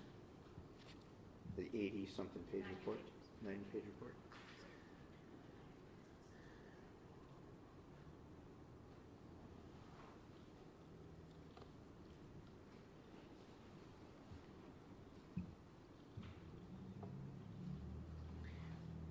With respect to the CIC report, you did say the part that she was saying it hurt. I told her to just keep breathing. Do you recall that? Sure. You have a son, you know you want to be here for your kid. Does that ring a bell? I didn't hear that last. I'm sorry, you have a son, you know you want to be here for your kid. Okay. You said that to Mr. Bennett? If it's there, yes. Then you added something quite memorable that you didn't say here in court, isn't that correct? You tell me what's in it. I don't know. You said that she reached up, she grabbed my hand, I held her hand, consoled her, and then I asked her, why? And she stopped talking and just literally just looked right through me, death stare. If That's it's there, what you then said. yes. If it's there, that's what I said. And you didn't say that here in court today, did you? I didn't remember. I totally forgot about that. You forgot about something like that. Mm-hmm. Nothing further, Your Honor. I'm sorry, no more, you're done? Yes. Okay, redirect? So I'm going to show you what's been previously marked as exhibit number 57. Is that a better picture of that Yes. area that you put the gun, Yes. that Officer Court took? Yes. You also stated, just during cross-examination, that you knew Ms. Fitzsimmons had been sectioned before, correct? That's correct. And did you know that before the call? I did. Okay. And did that factor into how you were assessing the situation in the house? Yes. Did that factor into the team, you, Houston, and Daly, about the fact that you were never going to take your eyes off her? That's correct. Okay. Counsel had asked you about the first time you making a statement about what happened was July 3rd, correct? Yes. Did you tell anybody what happened before that?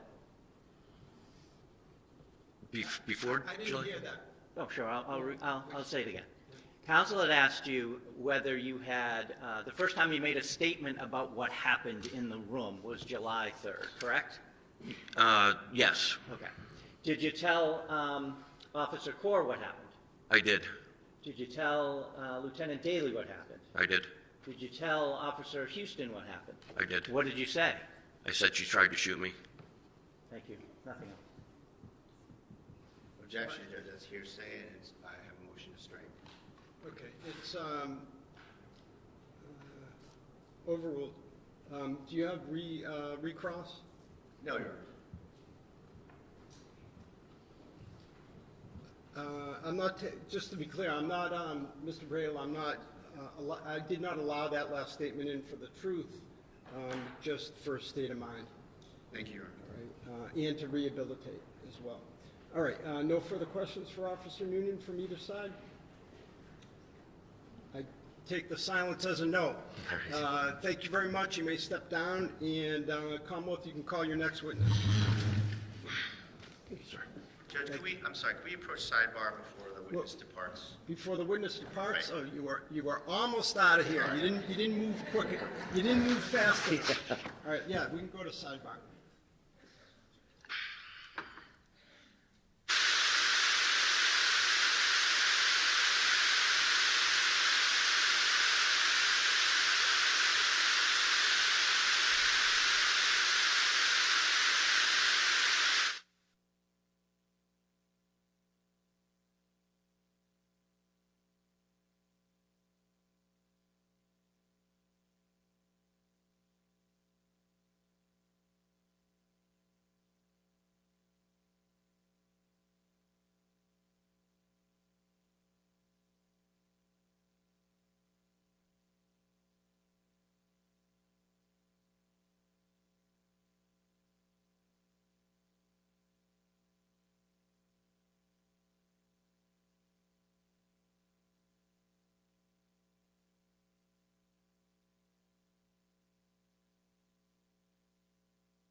Just stay around. Okay? Thanks. Go ahead. I don't have to say it. Thank you. And Commonwealth, you can call your next witness. Stephen Core.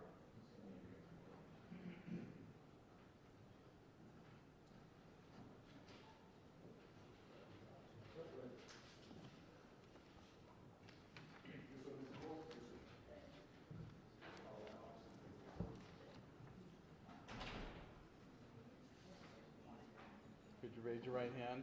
Do you solemnly swear that the testimony you're about to give in this cause now with hearing shall be the truth, the whole truth, and nothing but the truth to help you God? Yes, I do. Thank you. You're welcome.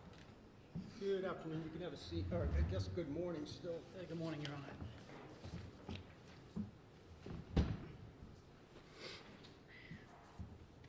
If I may. Yes, please. Sir, in a loud, clear voice, can you please introduce yourself and spell your first name and your last name? Good morning. My name is Officer Stephen Core. Stephen spelled S-T-E-V-E-N. Last name is Core, C-O-R-R. And what do you do for a living, sir? I'm a police officer with the town of North Andover. And how long have you been doing that? About 15 years. Okay, what are your duties and responsibilities now? I'm on patrol 4 to 12 shift. We respond to everything, 911 calls, domestics, motor vehicle accidents. If somebody calls the police, we answer. Okay, I'm going to turn your attention back to June 30th of last year. You were working that day? Correct. Okay, at some point in the early evening, did you get a call to go somewhere? Or did you get a call that you decided to respond to? There was a call, we had several officers involved in a document service. Okay. I was assisting another officer at a time with an arrest. Okay, and the document service was a restraining order? Correct. Fair to say that was being served on Kelsey Fitzsimmons? Yes, Okay, did you know where she lived? I do. exactly? You did? Yes. I'm sorry, I was about to say I didn't hear your answer, but he repeated it, so you knew where she lived. I do, yes, correct. Sorry, we're having trouble hearing the gentleman too. If you could Well, just I'm try to sorry. keep your Excuse me. voice up. Thank you, sir. Sir, you said you were on another call, correct? Correct. Whereabouts was that? It was down the road on Waverly Road by the cemetery. At some point, did you receive information that necessitated your presence at Ms. Fitzsimmons' residence? After I had cleared that call with another officer, I had saw on the control board in my cruiser that they were getting out at that residence, and I started floating that way prior to receiving radio transmissions. Okay. And before you got there, did you receive another transmission? I did. Okay, what was that? I believe it was Lieutenant Daly had called off, and in the background, it was just a woman screaming and him saying shots fired. Okay. And so did you head that way? I did. When you got there, was anybody else outside when you got there? There was another person in a small red car that had pulled up next to me as I had gotten out. I spoke with her briefly about somebody running down the street with a child. Okay. Had you seen that person running down the street yourself? I did not, no. So what did you do after you stopped? After I stopped, I grabbed my med bag and I radioed up to Lieutenant Daly. I said, where are you, sir? And he answered me on the radio, said, upstairs. I think he said upstairs. Had you ever been in that residence before? I have not, no. Okay. So where did you go? I went in the porch on the left side, went in through the front door. I could hear a female screaming. I think I went inside and asked her, where are they? And she said, they're upstairs. I went upstairs. And there's a weird kind of layout of the house where you come in the front door and the stairs are right behind it. Okay. Now, you said the woman screaming. Was that the woman downstairs was screaming? Woman downstairs, a living room, family room on the left, yes. Okay. You went upstairs. Correct. When you got upstairs, what did you see initially? I got upstairs, there was a landing way with a left exit and a right exit. There was two doors. I could hear commotion on the right side, so I entered that doorway. Okay, and who did you see when you entered that doorway? I saw Lieutenant Daly, I saw Officer Nunan and Officer Houston. Okay. What were they doing? They were performing first aid, rendering aid to Ms. Fitzsimmons. At some point, did Officer Nunan ask you to do something? He did. What was that? He pointed right where his hand had been, and he said, secure that firearm. And I had looked down, there was a firearm sitting on I want to say a white-looking bookshelf. Okay. Was that near the door? Correct. Can't find that picture right now. Here we go. I'm going to show you what's been previously marked as exhibit number 57. Do you recognize that? I do, yes. And what is that? That was where the firearm was located on top of that white-looking bookshelf. I guess it's not a bookshelf, but... So this is the room you entered, correct? Correct. And this is the door you went in? Correct. And is this the area where the gun was? That's where the gun I saw was, yes. Okay. And so you didn't know anything about the gun at the time, whether it was loaded or not, right? No, I did not. Okay, so what did you do? I had gloves on at the time. I picked up the firearm. There was a small black box on the bed. I saw that was an open box where I could store the firearm because I knew paramedics and fire department was going to be coming in that room. It's not a huge room, so I wanted to get it out of the way so it wouldn't be trampled, wouldn't be disrupted or anything. I took the firearm. I looked at the box. There was nothing in it. I kind of did one of these motions to make sure there was nothing in it, put it down. I dropped the magazine out of it. And what does that mean, dropping the magazine? I hit this release button on the side of the firearm. It takes out all the bullets that are in the magazine. Okay. Bullets stay in the magazine. The bullets are in the magazine, correct. And then after that, I racked the slide, had it sideways, and I emptied a round out of the chamber into that box. Okay, so there were a magazine with a number of bullets in it. Correct. The one round or bullet was racked into the chamber itself, correct? Correct. And then did that go in the box? That went inside the box. And what did you do with the firearm itself? The firearm, I put everything in the box. Okay. And then brought it outside of the room. May I approach, Your Honor? Yes. I'm going to show you a picture and ask if you recognize what that is. Hold on one sec. So this image not on. agreed to, so it's a picture that. Okay. is, All right. My question was, and you just answered it by your movement, was whether you wanted me to look at what was on the screen. No. All right. So you've handed him a photo. Do you recognize what that is? I do. What is it? It's the box that I placed the firearm on the ammunition in. Okay, can you see the firearm, the magazine, and the round itself? I can. Okay. Where is the pic? What did you do with the box after you placed the items in it? Like I said, it was a small room. The landing, it was at the top of the stairs. I backed up out of that, and I put the box in the corner away where I kind of stood over it, made sure nobody messed with it as the fire department came up and down for medical aid. Thank you. I draw right off of this picture is the next exhibit. Any objection? No, Your Honor. Okay. It may be admitted. Exhibit 80, Somar. If I may publish it. Please.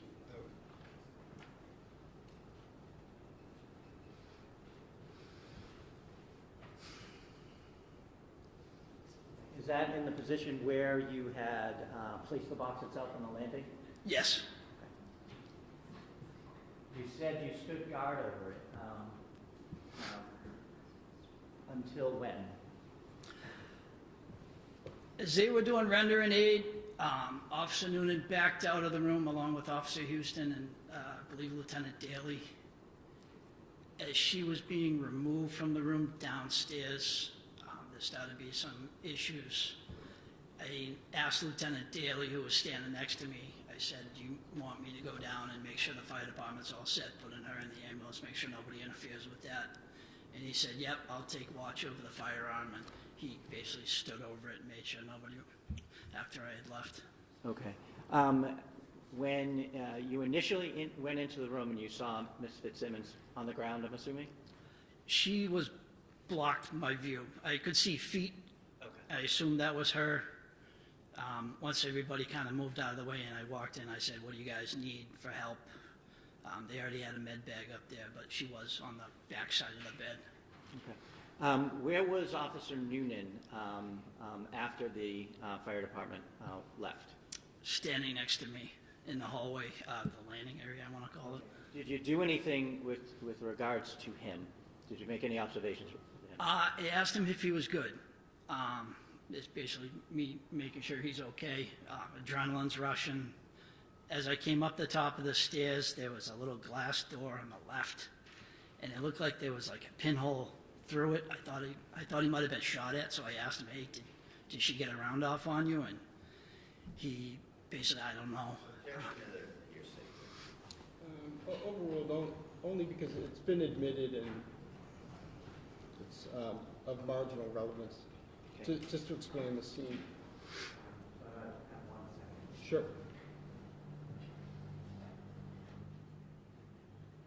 Nothing else. Okay. Cross?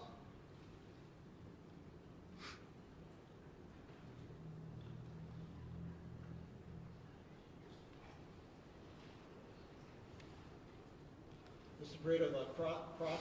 Thank you, Your Honor. If I can start one more. Yes, take your time. Officer Corr, good afternoon, sir.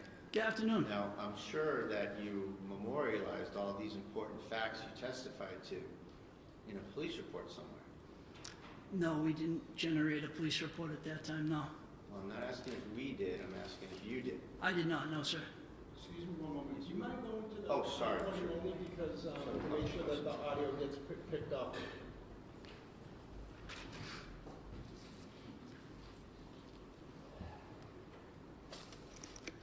Everything you testified to was not memorialized by you in a police report, correct? No, I did not write a police report, no. Now, also, you weren't interviewed until 30 days after this incident, correct? Interviewed by who? By the state police. I don't remember the exact time frame. Isn't it true that you were interviewed on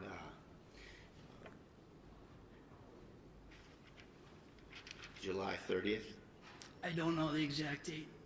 If that's what you say it is, then I assume you're giving me correct information. I appreciate that. You were also working with Officer Nunan, correct?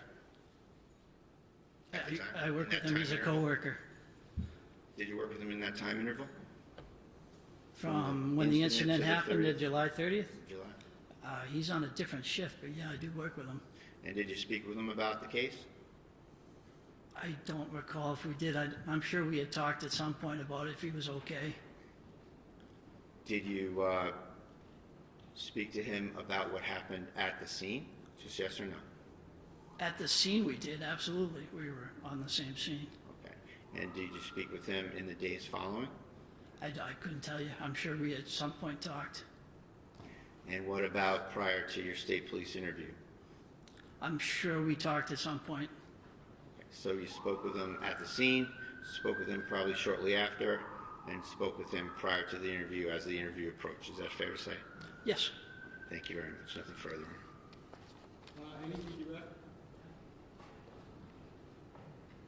No. Okay. All right, thank you, officer. You may step down. You're welcome. Thank you. Commonwealth, you can call your next witness. Thank you, Your Honor. Michael Bonasaro, please.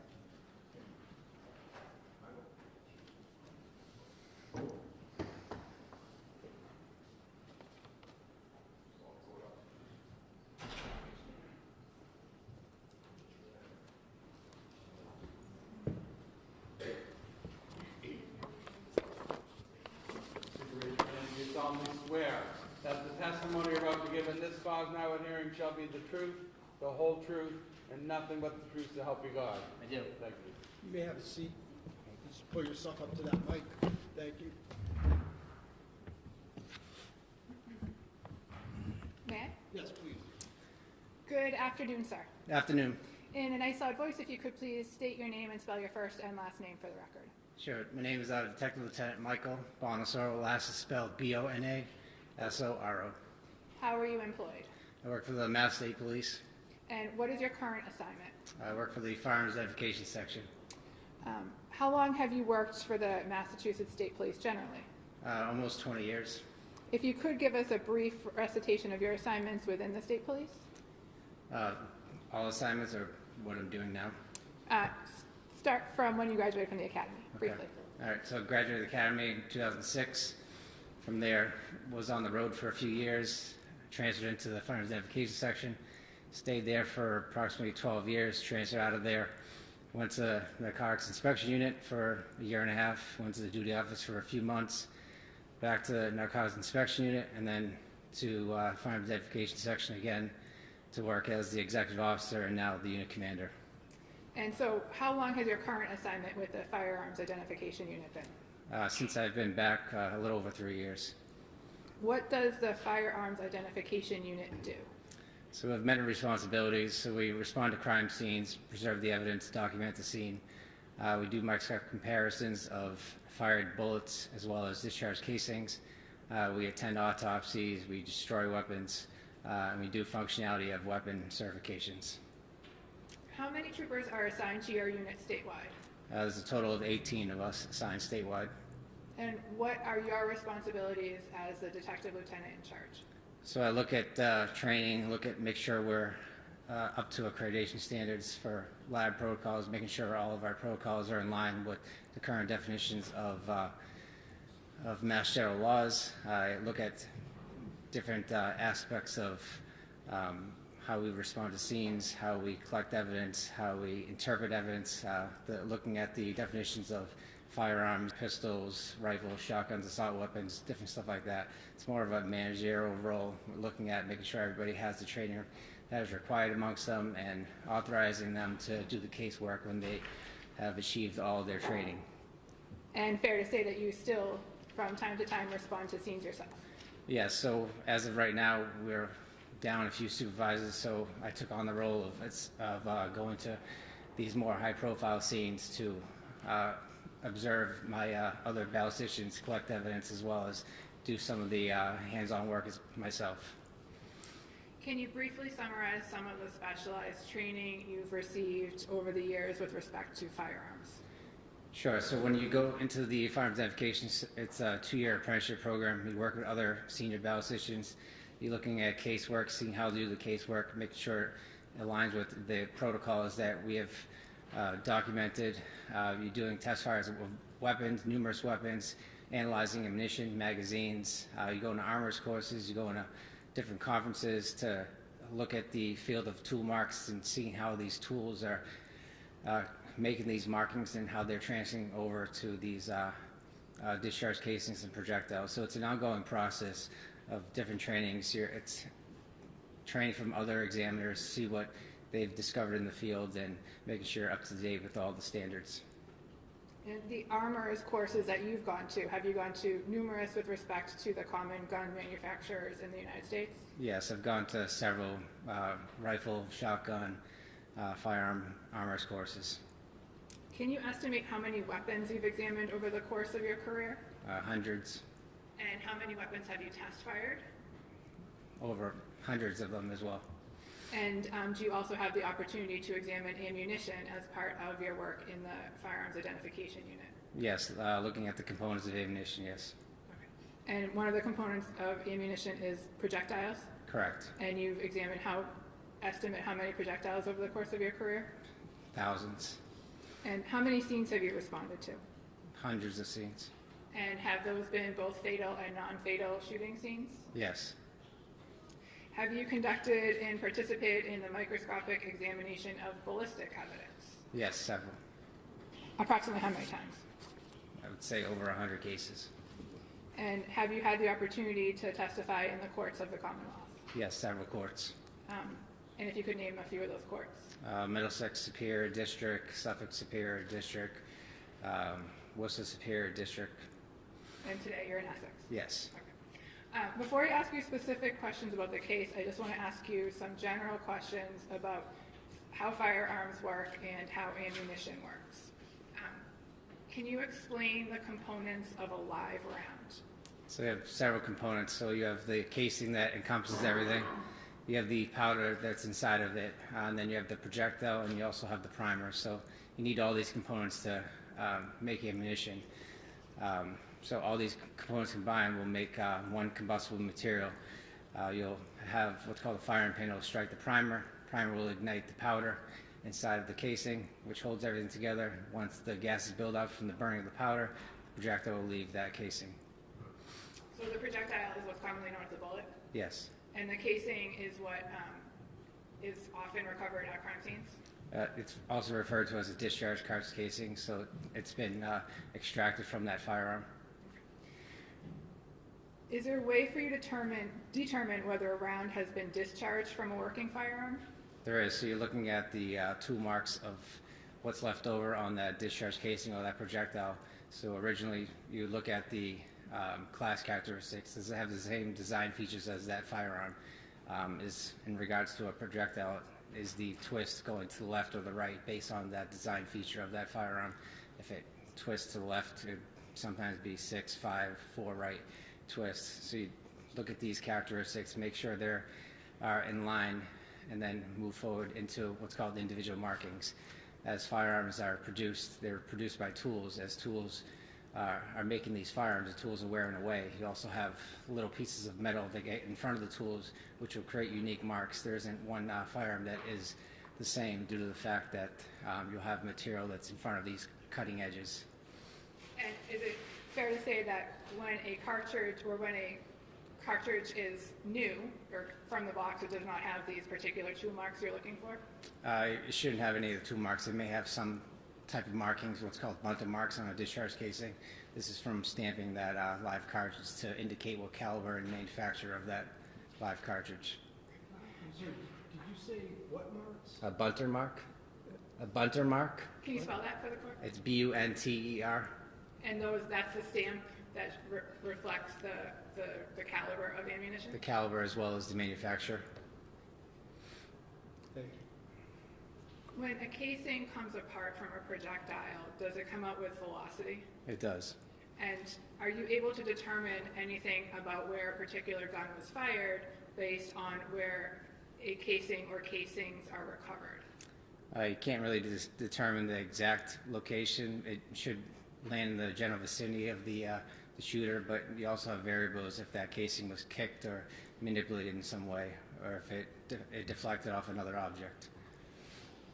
And I think we just talked about this, but what does caliber refer to?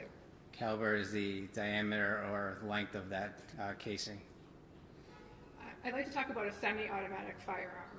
Are you familiar with those? Yes. And how does a semi-automatic firearm work? So it requires a trigger pull per firing of that weapon. So you pull the trigger, it will cause either a hammer or a firing pin to move forward. Will strike the primer.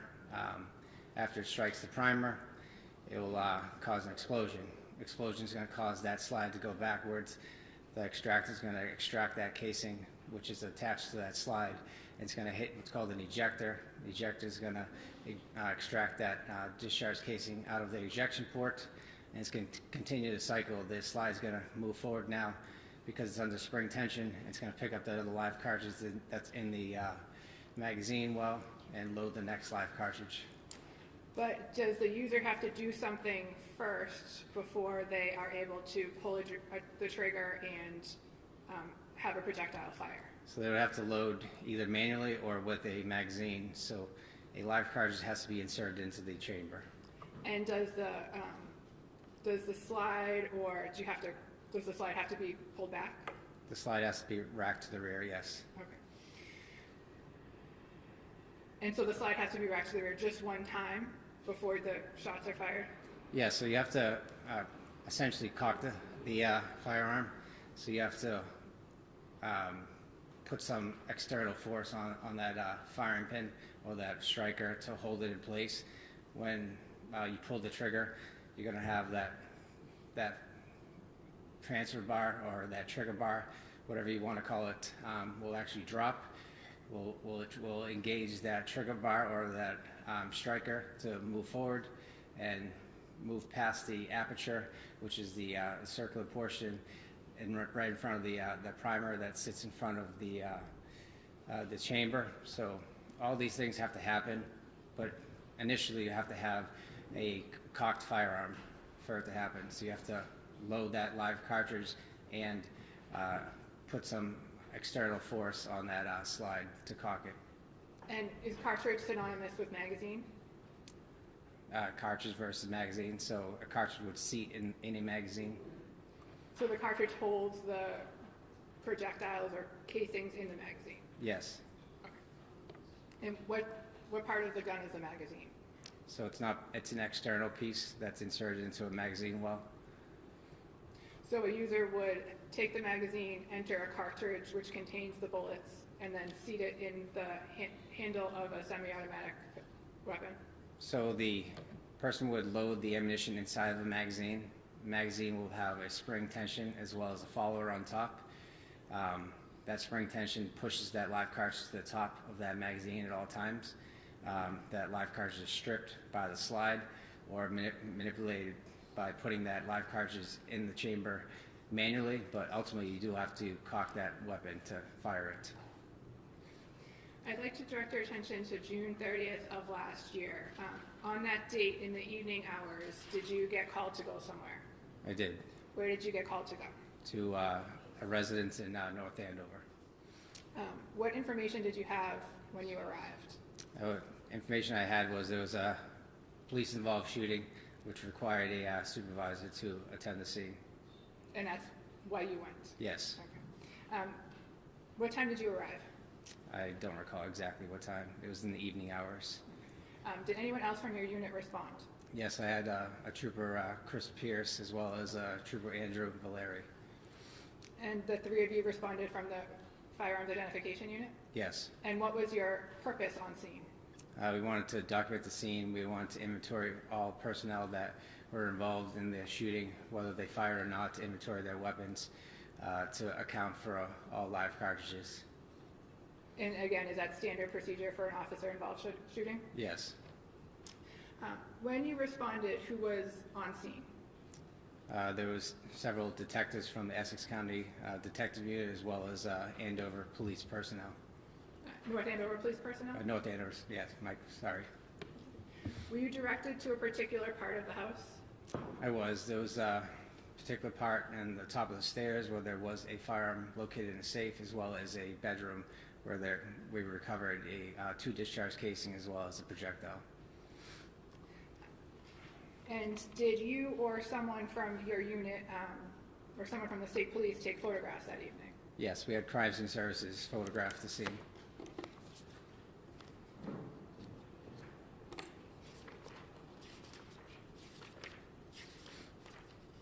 And what is Crime Scene Services?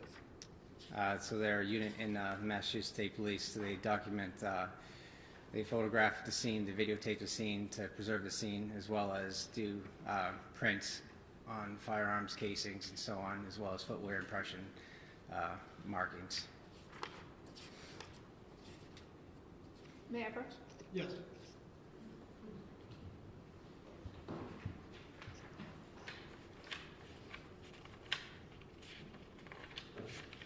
Sir, I'm showing you 9 photographs. I just ask that you take a look at those and let me know when you're done. While you're doing that, Counsel, Mr. Breda, will the defense be objecting to any of these? I don't know what counsel has up there. Okay, thanks. I thought there was an objection. Okay, perhaps when, hold on one second. Perhaps when you're done, when the witness is done, if you can show them to Mr. Bradel, and if, to the extent that you were able to mark a few and you can object to a few, or all of them, or.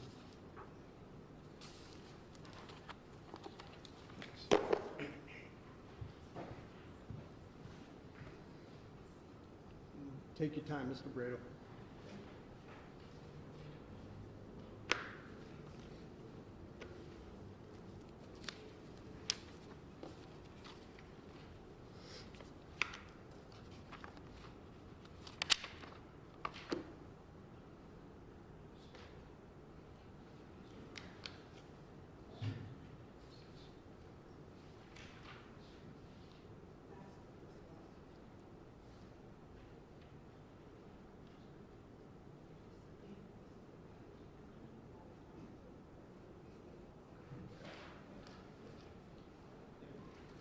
I understand there's no objection. No objection. Okay, let's have Mr. Wayne mark those individually.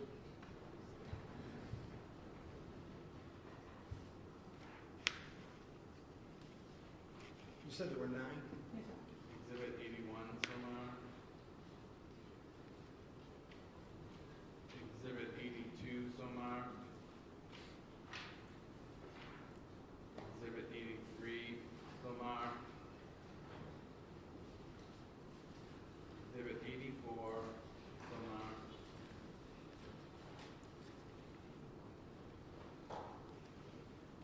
Exhibit 85 somewhere. 86 somewhere.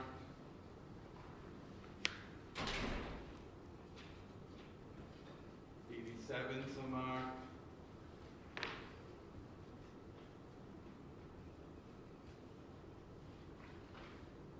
88 somewhere. 89 somewhere. Thank you. May I publish them, Your Honor? Yes, please.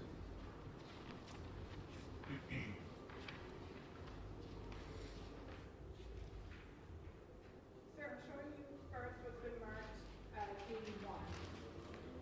Do you recognize that picture? The picture dictates plaque number 3. I believe there was a discharge casing around that vicinity of plaque number 3. Sir, what number was that again? 81. 81, thank you. Is Exhibit 82 a different angle of that same, you were trying to photograph that same discharge cartridge casing? It is. Showing you exhibit 83. What does picture 83 show? Discharge cartridge casing with the closer-up appearance. Has it been moved? I believe it has been moved.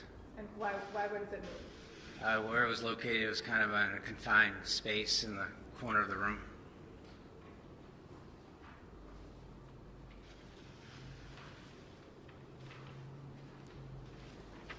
Showing you exhibit 84.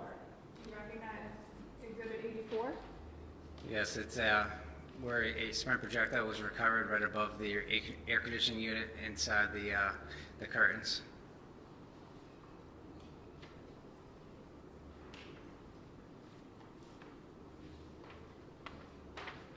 Exhibit 86. I'm sorry, can you just give me one moment to just catch up? Do you need the picture? Do you mind putting that back on?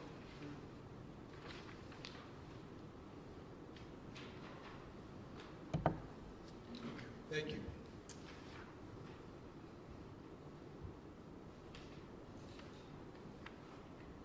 What does picture 80, exhibit 86 show? It's a close-up picture of placard number 4 of that spent projectile that was recovered in the curtains. And showing you exhibit 87. What does exhibit 87 show? The projectile from placard number 4 that was moved for a close-up photograph. So it's taken from the air conditioning unit and moved for this photograph? Taken from the curtain and moved on, I believe, the bed, taken a photo of it.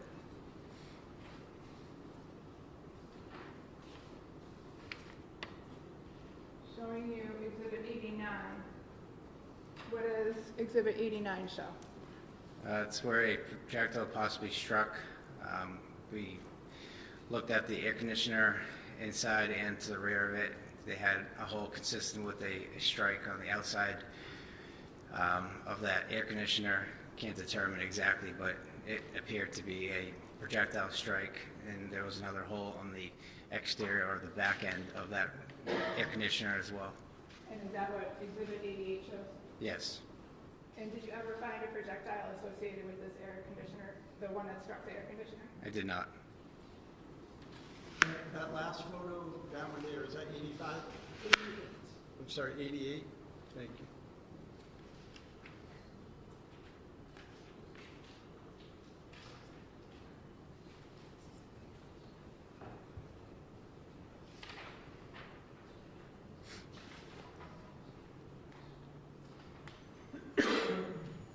Detective Lieutenant, next showing you exhibit 76. Do you recognize what's depicted in exhibit 76? It appears to be another discharge cartridge casing by placard number 1. And is exhibit 77 a close-up of that discharge cartridge casing? It is. And what did you do with the discharge cartridge casings and the spent projectile that you recovered from the scene that night? So all pieces of evidence were documented, where they were located by placard number, the time of location, who recovered that evidence, and any particular features of that discharge casings, the head stamps or bunter marks. So you collected the evidence and documented it, fair to Yes. say? And is it, in summary, fair to say that you recovered 2 discharge cartridge casing and 1 spent projectile? Correct.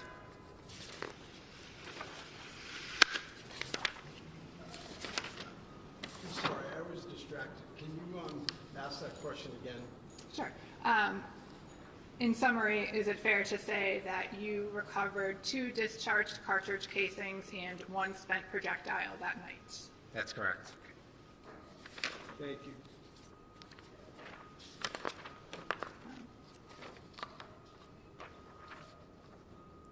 Did you continue your search of that bedroom? I did. And what else did you recover from that bedroom? I don't believe there was anything else from the bedroom other than the 2 discharge casings and the projectile.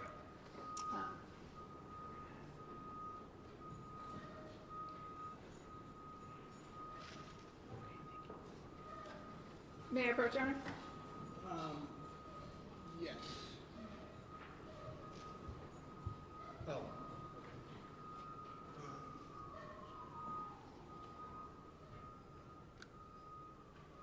Let's, we'll take a 5-minute recess. All rise. Let's do a 5-minute recess. Please don't exit the door.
Kelsey Fitzsimmons matter. All counsel and the defendant are present. Okay, you may continue, counsel. Thank you. Detective Lieutenant, is it true that you took possession of a number of firearms the night of June 30th, 2025? I did. And whose firearms did you collect? There's 2 North Andover police officers' firearms and another firearm that was recovered at the top of the stairs at the residence. And the 2 North Andover police officers, was that Tim Houston and Patrick Nunan? Yes. And did you also inspect Lieutenant Daly's firearm on scene? I did. And what did you determine with respect to Lieutenant Daly's firearm? He had, Well, I'm sorry. This almost only happens in Lawrence. But the window's open over here, and, which is what we need for, because of our HVAC, but I'm having trouble hearing. Do you mind closing that? Sorry, and you're going to have to repeat those last question and answer. I didn't.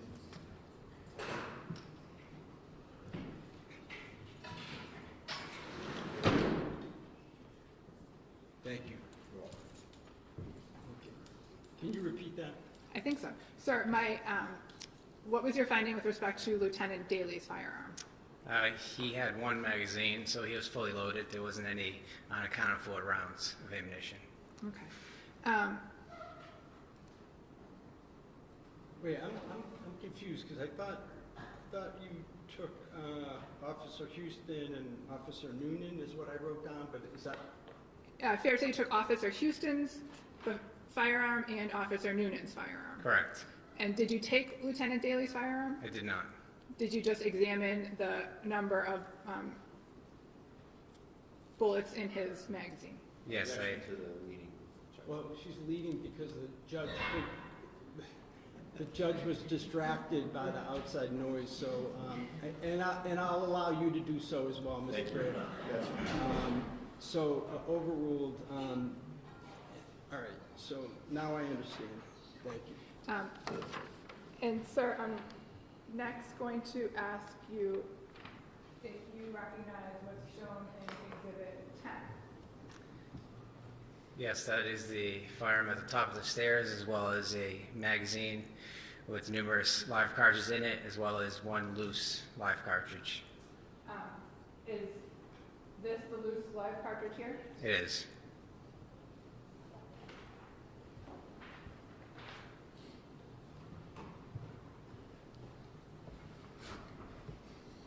I'd like to ask you about your major findings in this case. Based on your training and experience, did you conduct microscopic analysis with respect to the projectile and cartridge casings that were recovered from the bedroom of Phillipsbrook Road? I did. So I test fired all 3 weapons and conducted a microscopic examination of the class characters as well as the individual markings that were left behind from the firing process. I was able to conclude that the weapon that was fired by Officer Nunan created the discharge casings that were recovered in the bedroom, as well as the spent projectile that was recovered above the air conditioner.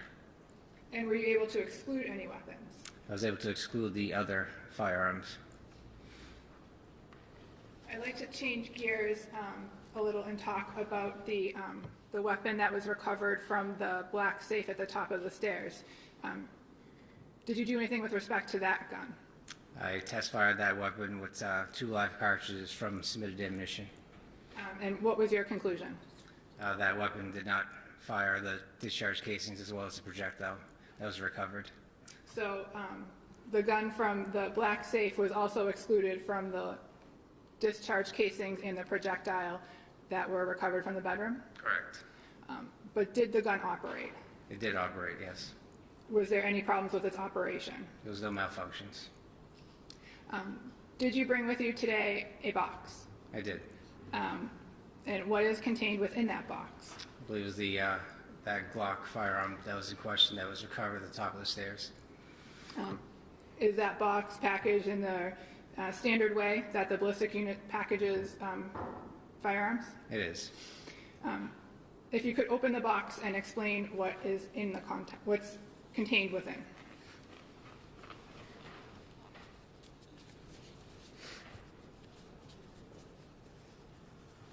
May I assume that someone's made sure that this is safe to begin with? I'll do it again, Your Honor. Okay. All right, we have a trigger lock that was provided later. We have the firearm in question. It is safe and empty. There's nothing in the chamber. The slide is locked back to the rear. There's nothing in the magazine well. The weapon is safe and empty. Also, contents of this is you have the 2 magazines that were recovered from the vest. They were downstairs on the first floor of the residence.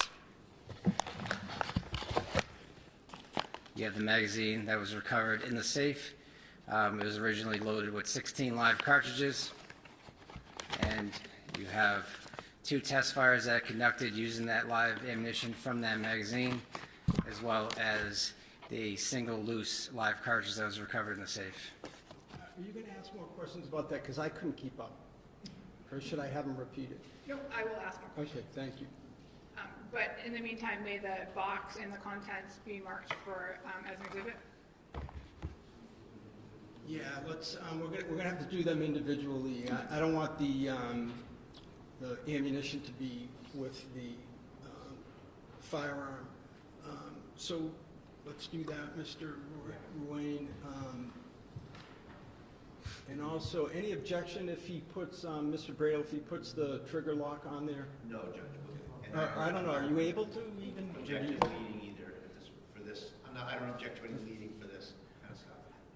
I would ask that you just wait to Sure. put the trigger lock on, certainly before it's submitted. Sure.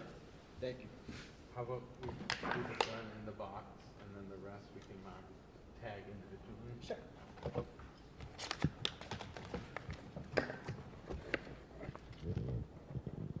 Exhibit 90 would be the firearm, Your Honor, in a box.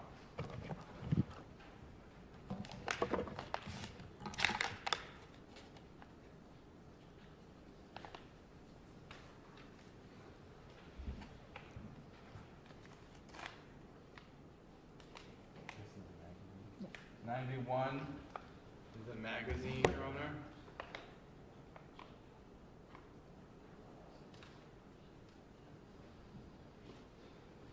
92 is also a magazine, Your Honor.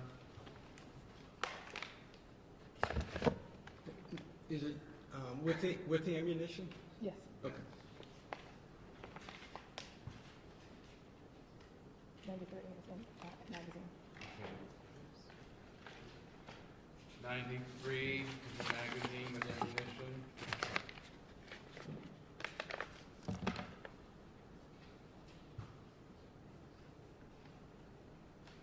Live round. 94 ammunition, 1 round.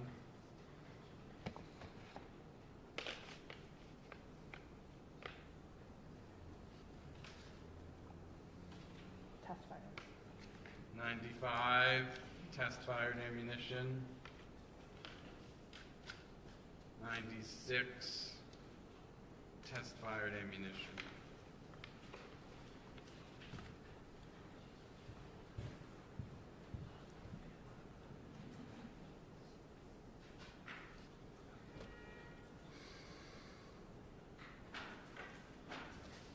The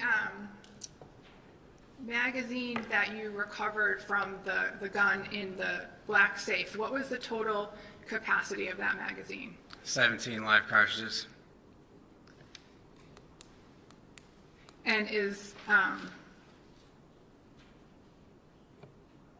how many live cartridges that weapon can hold? That's how many cartridges the magazine can hold. So what's called a top-off method. So you load the magazine with the 7 live cartridges, you chamber around, you take the magazine out of the magazine well, and then insert another live cartridge. So essentially the magazine will be fully loaded with 7, and then there will be 1 live cartridge in the chamber. So you said 7, not 17. Oh, my apologies. No, I'm asking, that's a question. You mean 7, right? Not 17? 7. The magazine is 17 live cartridges capacity. 17 17. is the capacity. Okay. 17 is the capacity for the magazine that was recovered from the black box. Correct. And so when you add an extra round, what's the capacity for the weapon itself? So we'd call it 17 plus 1, so essentially 18 live cartridges.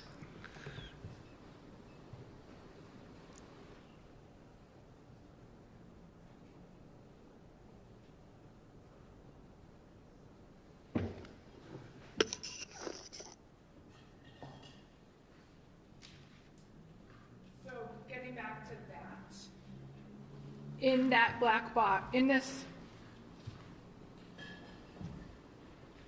I'm showing you Exhibit 80. Exhibit 80 is the gun, the magazine, and the single live projectile that is contained within the box in front of you. Is that correct? Yes. Okay. And when you examined this firearm, how many bullets were in the magazine? There were 16 live cartridges in the magazine. And how many live projectiles were in the safe? There was 1 loose round live cartridge in the safe. And that is reflected in the 1 loose round cartridge that's in Exhibit 94, is that correct? Correct.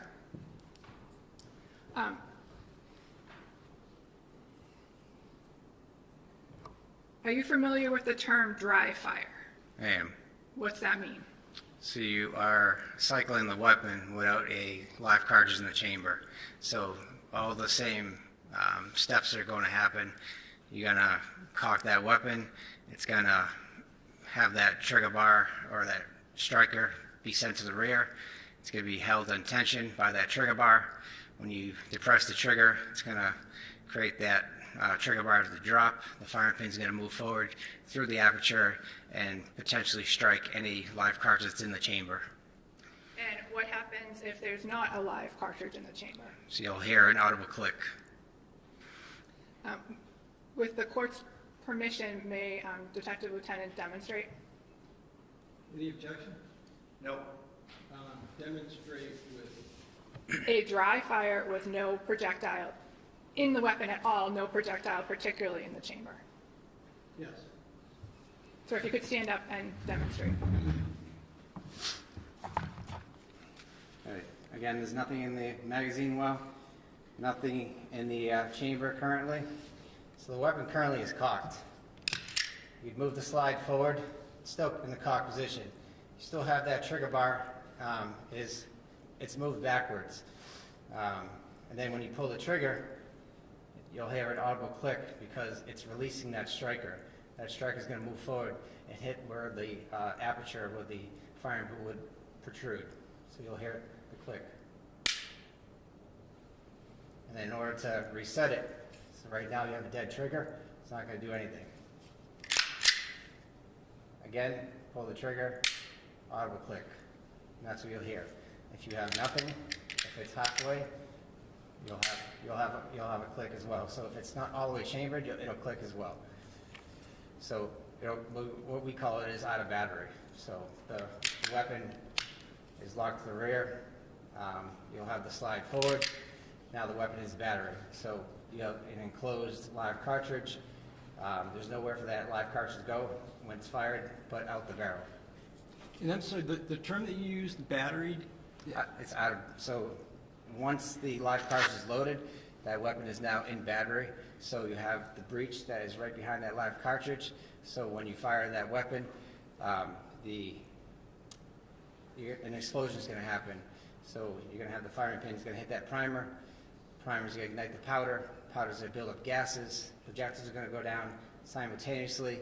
You're going to have an explosion, which is going to cause that slide to go backwards. The extractor is in contact with that live cartridge. It's going to rip that discharge casing out. It's going to hit an ejector, which is pretty much a metal rod, and it's going to eject out this ejection port, which is right here. There's an ejector right in there.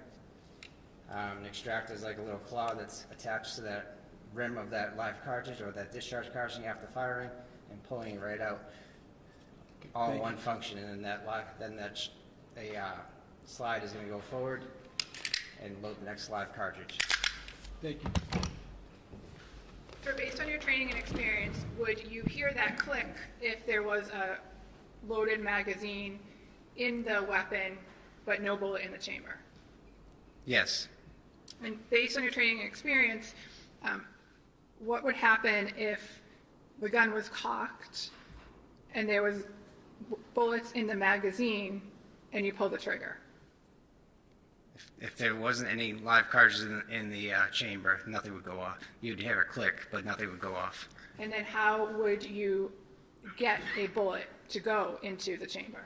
You'd have to physically, manually load that bullet or push that slide forward to load that live cartridge from the magazine. May I have a moment, Your Honor? Yes, take your time. Thank you. No further questions. Thank you, Mark.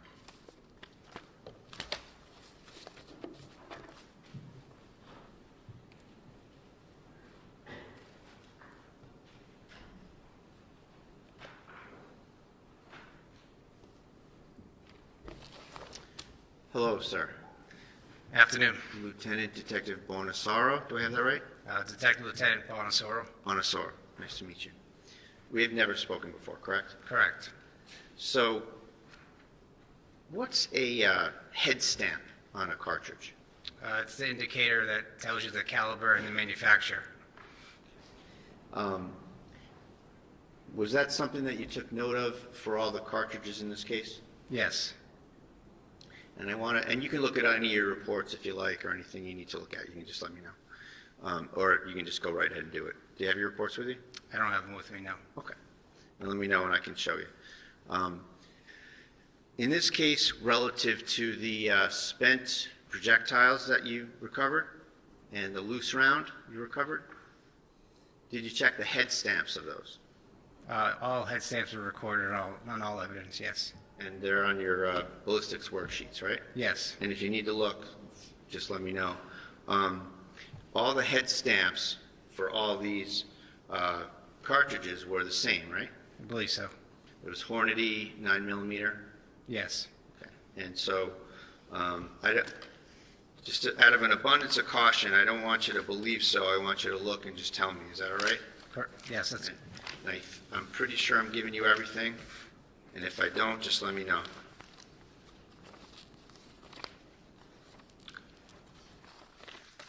And I have 3 ballistics worksheets here. May I approach, Your Honor? Yeah. Let me show you those.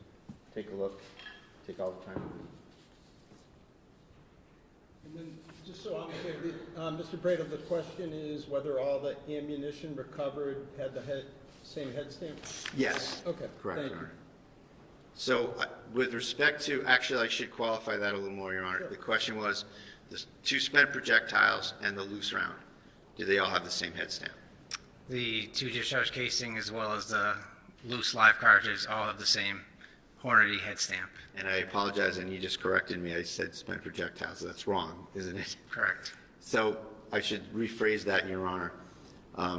The 1 live round, live cartridge, and the 2 shell casings all had the same head stamp.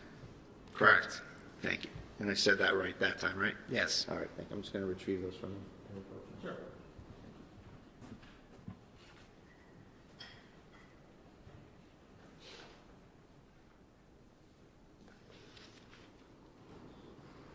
As a state police detective, you go to various towns and you investigate ballistics evidence, ballistics issues at various calls, right?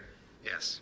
And oftentimes you get there kind of well after the fact of the incident, right? Correct. And in this case, I know you don't exactly remember the times, but let's break it down a little bit. How long did it take you to get to the scene, if you recall? Probably over an hour to get there. I was traveling from Maynard. Okay, so Maynard to North Andover, and it's, was it dark out when you got there, if you can recall? I don't recall exactly what time I got there. Okay. It's fair to say that the scene was secured and there was there were no civilians around. It was a crime scene that was in the possession of police. Safe to say there was a secure scene, yes. Okay. And you saw colleagues from the state police that are assigned to the state Essex Detective Unit, right? Correct. And you also saw some North Andover police officers as well, correct? Yes. And it's fair to say that the North Andover police officers were having free reign over that scene when you were there? I wouldn't call it free reign. Well, nobody was keeping them out of there, right? I believe they had a log of who was going in and out, but it's not my responsibility to keep track of who's in the scene. Certainly not. And you oftentimes don't have personal knowledge of what goes with what cartridges from what gun, things like that. Correct. And you often have to rely on what people at the scene tell you. Yes. And then you can also, however, apply your science and figure out to a reasonable degree of ballistic certainty what the relationships of certain projectiles, cartridges, and firearms are, right? Yes. Okay. And in this case, you don't have any personal knowledge of the chain of custody of these various firearms, do you?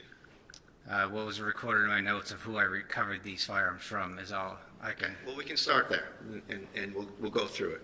So you wrote a report, and again, if you want to look at this, just let me know.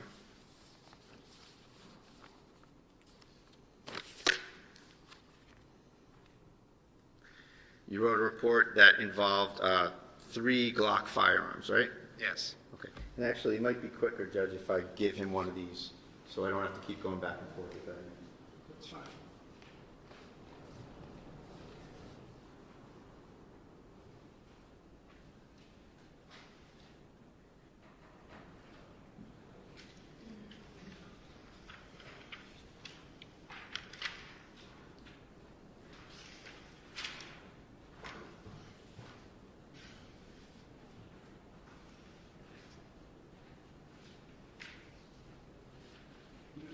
Let me ask, Mr. Brady, do you think that now's a good time to break for lunch? Do you think? Sure, And then, that's fine, Judge, and I'll have the paperwork for him, and we can just go without having to go back. Yeah, maybe let's do that. So Thank you. we'll stand at recess and let's start back up at 5 of 2. Should we have him All put right. the gun lock on? Stand lunch recess. Should you put the gun lock on? Yeah, do. Okay.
Back in session. Your Honor, we're back on record on the Kelsey Fitzsimmons matter, docket 2025, 77 CR 311. All counsel and the defendant are present. Okay, and I think we left off during cross. Yes. May I resume, Your Honor? Yes, please. Thank you. Lieutenant Detective Bonasar, you have a copy of your report, right? I do. Okay. And there's other documents too. You have worksheets and other items, correct? Correct. So if you need anything, just let me know and we can share anything you need, okay? Okay.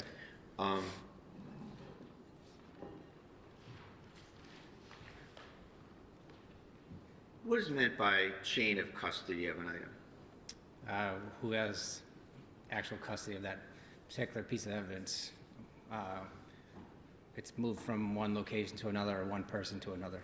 So as a piece of evidence kind of goes through the investigative process, sometimes it can be important to make sure you know who had it, where did it go, as it goes through, right? Correct. And in this case, it's fair to say that you don't have personal knowledge of a lot of the chain of custody here.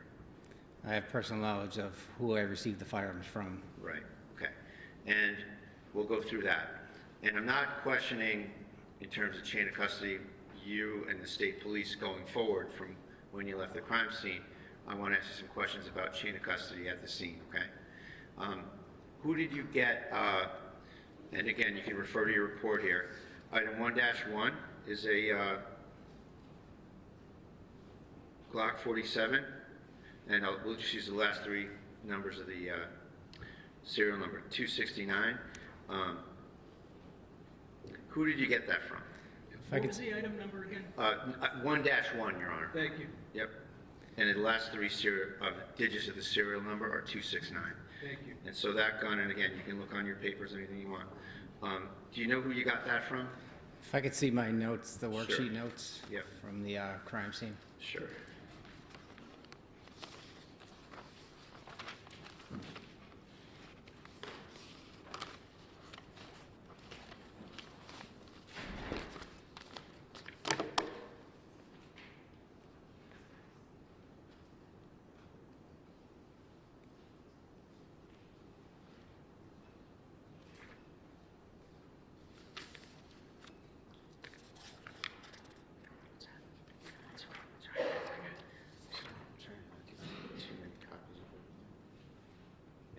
Yeah.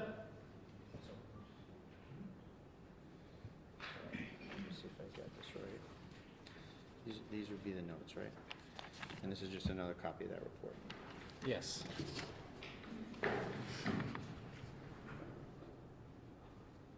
So 1-1, take all the time you need. Who did you get that from?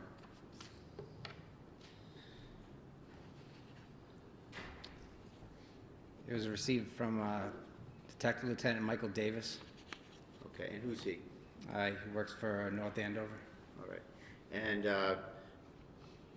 do you know whose gun that is identified to from the incident? Based on the serial number, I was told it was Officer Nunan's weapon. Okay. And are there some notes in that packet you have there from you that indicate that Chief Gray had that gun for a while? Yes. And what are the indications that, how did Chief Gray come to get Nunan's gun? I was told that he had custody of the weapon and he unloaded the weapon at some point and he put the live cartridge that was in the chamber back into the magazine. Okay, so Chief Gray is manipulating Nunan's firearm. And I mean the word manipulating in the physical sense. Yes, this is what I was told. Okay. And then it goes to who? Lieutenant Reardon, was it? Detective Lieutenant Michael Davis. Davis, sorry. And then Davis gives it to you? Yes. And that's just what you have documented, right? You don't have any knowledge of any other people having it, right? Correct. Presumably Nunan had it since it was his firearm at some point. Presumably. And, all right, so that's 1-1. And item 1-2 is a box magazine from item 1-1, correct? Yes. And it's got 16 cartridges in it, and the capacity is 17, right? Yes. And so you say right in your report, from item 1-1, so it's the magazine from Nunan's gun, right? Yes. Okay. Then 1-3 is a little different, isn't it? Yes. You write there, one removable box magazine from, but then you didn't fill in who it's from, right? Yes, that was an error on the administrative portion of the report. Okay. And just so we're clear, this is your report, correct? Yes. Okay. So it was never noted where the 1-3 is from, correct? In terms of the gun.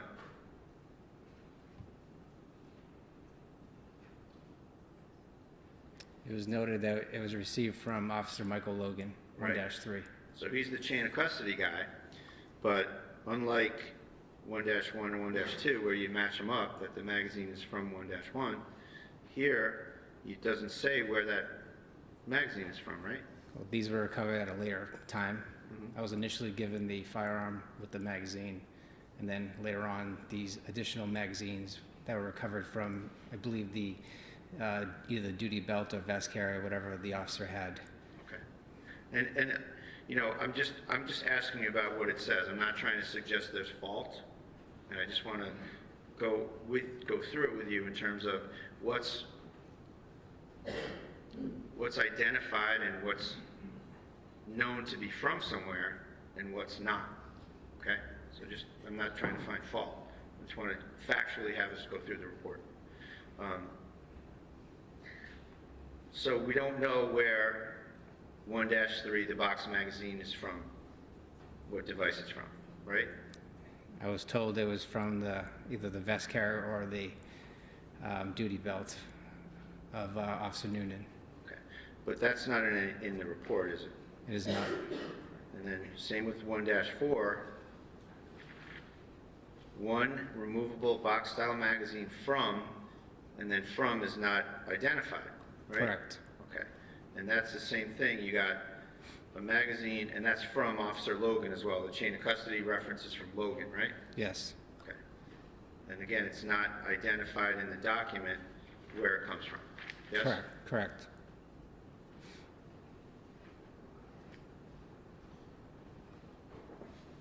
Then 1-5 is another Glock 47. So it's just to cut to the chase. All three guns you have are Glock 47s, right? Yes. Okay. And that's a semi-automatic firearm that was, to your understanding, issued to the North Andover Police? Yes. And each one obviously has its own serial number. Correct. But otherwise they look the same. Yes.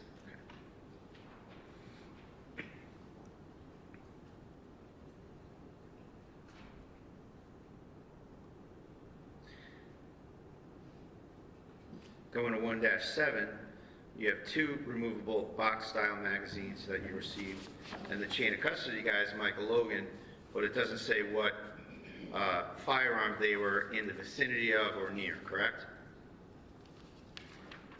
So as I entered the evidence, it was associated with the firearm.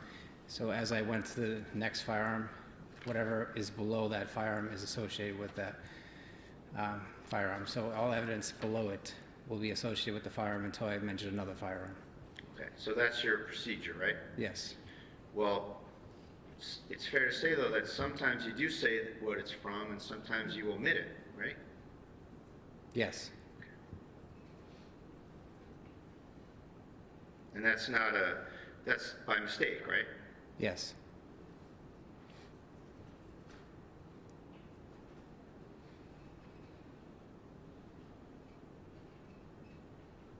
And then you have 1-9, which is another Glock 47. Last three serial number is 315, right? Correct. And that is associated with who? Is Officer Kelsey? Miss Officer Fitzsimmons? Fitzsimmons, yes. And And then you have a box magazine 1-10, right? Correct. And you do write from that item, in this particular instance, from Correct. 1-9, from Ms. Fitzsimmons' firearm, right? Yes. And then you do 2 removable box-style magazines from a vest carrier on the first floor. Yes. And it's fair to say that after item 1.8 from Michael Logan, that's the last reference to the chain of custody person you received items from, right? Correct. So from 1-9 to 115, you don't reference who you got the items from, right? Well, I physically recovered that evidence. Okay, so you had it Yes. from the scene, like from the floor or the bed or wherever? Correct. Okay. So these are things that you recovered? Yes. Okay.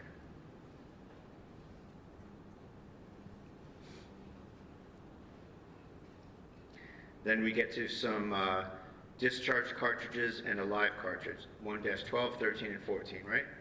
Correct. And they're all, as we went over, they're all head stamped the same, right? Yes. And then you have 115, the last item, is a spent projectile, so like a bullet, a spent bullet from above the air conditioner. Correct. And you recovered that yourself. Yes. Okay.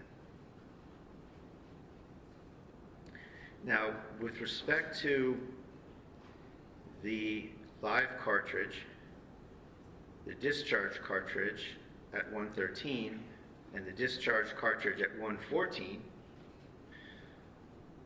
it's fair to say that you applied science, I'm going to just keep it vague for a second, that you applied some science to the 2 discharge cartridge casings, right? I was looking for agreement of individual markings, yes. Right, so you used some science. Yes. Just to start real basic here.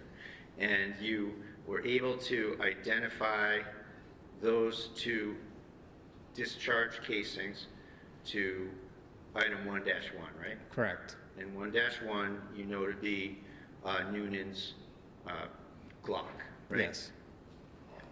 Now, it's fair to say that with respect to the live round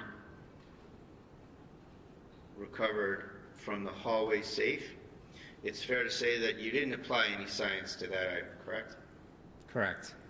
So there's no science, unlike the other 2, unlike the discharge casing in 114, the discharge casing in 113, unlike those, the live cartridge, there's no scientific basis for you to say what gun that came from, right? Correct. And it's fair to say that there were, and again, I'm not trying to find fault.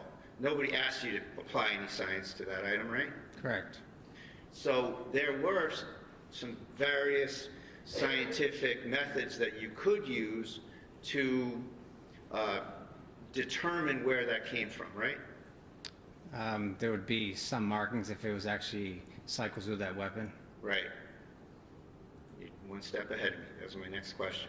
If that was cycled through a weapon, you would have, what, breech face markings?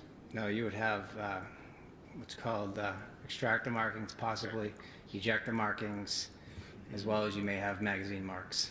Okay. And just to kind of bottom line it, that means that if someone had, if that cartridge was in the chamber of Ms. Fitzsimmons' weapon, and it was made safe by cycling it out, right?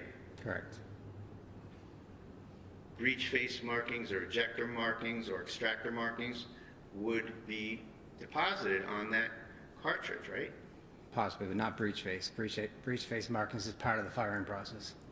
Okay, so what processes were available to figure that out? So you could have the extractor mark, which is holding that live cartridge in place. You'd have a magazine mark if it came from the magazine, if it was loaded in the magazine, and you'd have possibly an ejector mark. But a lot of times these cycling marks don't show up due to the fact that there isn't an explosion that happened, so it's not a exact way of looking at these markings. So you're looking at a piece of ammunition that could have been cycled, but there's no definitive amount of markings there to determine that, unless there was some type of defect or whatnot. And to figure that out, you got to look at it. Correct. And that didn't happen here, right? Correct. Nothing further. Okay. Read you back? Okay. All right, you may step down, thank you. And come up and call your next witness. Timothy Houston.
You solemnly swear that the testimony you're about to give in this cause now at hearing shall be the truth, the whole truth, and nothing but the truth, so help you God. Why don't you stop right there? If you could try to speak up nice and loud, right directly into this microphone so the judge can hear you. Yeah. Good afternoon. Good afternoon. Sir, in a loud, clear voice, can you please introduce yourself? Spell your first name and your last name. Officer Timothy Houston, Timothyhouston. And, sir, what do you do for a living? Patrol officer with North Andover Police Department. How long have you been doing that? A little over 5 years. I'm just going to ask you to keep your voice up, okay? Okay. Thank you. Sir, did you, where'd you grow up? I grew up in North Andover. Okay, did you go through the North Andover school system? Up until high school. And where'd you go? I went to Central Catholic. After Central Catholic, what did you do? I went to Norwich University and got a bachelor's in criminal justice. Okay. After you graduated there, what did you do? I went to the Army. I was in the Army for 4.5 years, reached the rank of sergeant, and then came home, joined the North Andover Police Department. Okay. And so when was that you joined the PD? I started the academy in November 2020. And your rank now, you're patrol officer? Patrol officer. Okay. Can you tell us a little bit about your duties as a patrol officer? I worked a 4 to 12 shift. I started on midnights. I've been on 4 to 12. I think it's my 3rd year. It's basically if you're not answering calls, you're on the road, watching traffic, things of that nature. I'm going to jump back for a second and just talk about your military service. You were in the Army, you said? That's correct. Okay, and what did you do there? I was a cavalry scout. Okay. And what did that entail? I mean, I had different positions. The job itself, you mainly focus on reconnaissance. While I was there, I started as a dismount. Then I moved up to a gunner, and then I was a dismount team leader, and then I was a gunner for the lieutenants in the platoon. That's pretty much it. Where were you stationed? I was at Fort Lewis, Washington. Okay. Now we're going to jump back to the PD, okay? Okay. Do you know a person by the name of Kelsey Fitzsimmons? I do. How do you know her? We worked together briefly. I mean, she was in the academy. I can't remember how long she was out of the academy, but she was FTOing for a while, and she was FTOing on my shift. And then she finished FTO, and she worked on our shift for a brief period of time. Okay. FTO, what do you mean by that? So she was under a field training officer. So she was riding around with somebody while she got used to the job, learned. Did she ever ride around with you? No, she did not. Okay. Did you know her socially at all? Yeah. I was invited to her wedding. We kept in touch when she went on leave. Tried to keep her in the loop. Spoke with her, kind of, trying to get everybody together before her wedding. Her wedding was a decent amount of time away, and while she was out of work, we obviously didn't see her as much. So we had been working on planning something with some of the guys from work, people bringing their spouses, their dogs, and trying to figure out something, but it never happened. Okay. Did you know her fiance? I met him at the engagement party. Other than that, I'd see him, on calls if we had the FD, but I don't know him that well. Okay. So I'm going to turn your attention to June 30th of last year. We were working that day. Yes. Okay. And at some point, did you get in touch by Lieutenant Daly? Yes. Okay. And what was the nature of that communication? He called me and said, Justin filed an RO against Kelsey. He wanted me and Officer Nunan to go to the house and serve the RO, which required Justin picking up their baby and confiscating our firearms. Okay. How did he get in touch with you? Do you remember? By cell phone. Okay. Did he ask you to do anything in particular about Officer Nunan? Initially, he told me to drive past Kelsey's house and see if she was home. Okay. Did you do that? I did. And you knew where she lived? Yes. Did she park in a particular place usually? So normally, yes, she would park in front of her house if she was home. I found her car 50 to 100 yards down the road, kind of in the school lot, kind of tucked away. Okay. Did you relay that information to Lieutenant Daly at that point? I did. Okay. And at the point that you saw her car, had you already talked to Officer Nunan? After I called Lieutenant Daly and told him about her car being out of, parked in a strange way, I called Officer Nunan. Okay. And what did you tell him? I said, hey, what's going on? He hadn't talked to Lieutenant Daly yet, so he had no idea what was going on. So I told him to meet me in the parking lot, and I'd go over it with him. Okay. And did he do that? He did. Did he get there before Lieutenant Daly did, if you remember? Yes, he did. Okay. Did you inform him of what was going on? I did. At some point, did Lieutenant Daly also meet up with you in that particular spot? Yes. Okay. Did you talk about a plan as to how you were going to handle serving the order? My only memory is what I updated Officer Nunan with, just the circumstances of why we're going there and concerns that we had, but I don't remember what the exact plan was. I think it was assumed that Lieutenant Daly would do most of the talking. Okay. And you said your concerns. What were your concerns? We were aware that she had been sectioned before, so, obviously it's a tough position for her, finding out, there's an order in place, we're taking her firearms, we gotta take the baby, give them to Justin, so we thought with her past being sectioned, she might not take that news very well, and, we weren't sure what was gonna happen. Okay. Had you served restraining orders yourself before? Yes. Okay. Now, at some point, did you go over to 125 Phillips Brook Road? Yes, we did. And the three of you? Yes. Did you go in together? Yes. All right. Can you tell us what happened as you approached the house? And take us from there. So we parked off to the side of the house, out of view of the house itself. We walked around, knocked on the front door, or the side porch door, whatever. Had you ever been in that home before? I don't think I'd ever been in the home, no. When you knocked or rang, I'm sorry, I forget what you said. I don't remember. Okay, did someone answer? Yes, Kelsey answered. Okay, did she have the baby with her? She did. Okay, so what happened then? She wasn't sure why we were there. Lieutenant Daly kind of had the paperwork in his hand. She invited us in, and Lieutenant Daly just started explaining why we were there and what was going on. Okay. Where in the house did you go? So we went into the living room. Okay. Did you remain standing? Was she seated? What happened with the baby? Can you describe what happened there?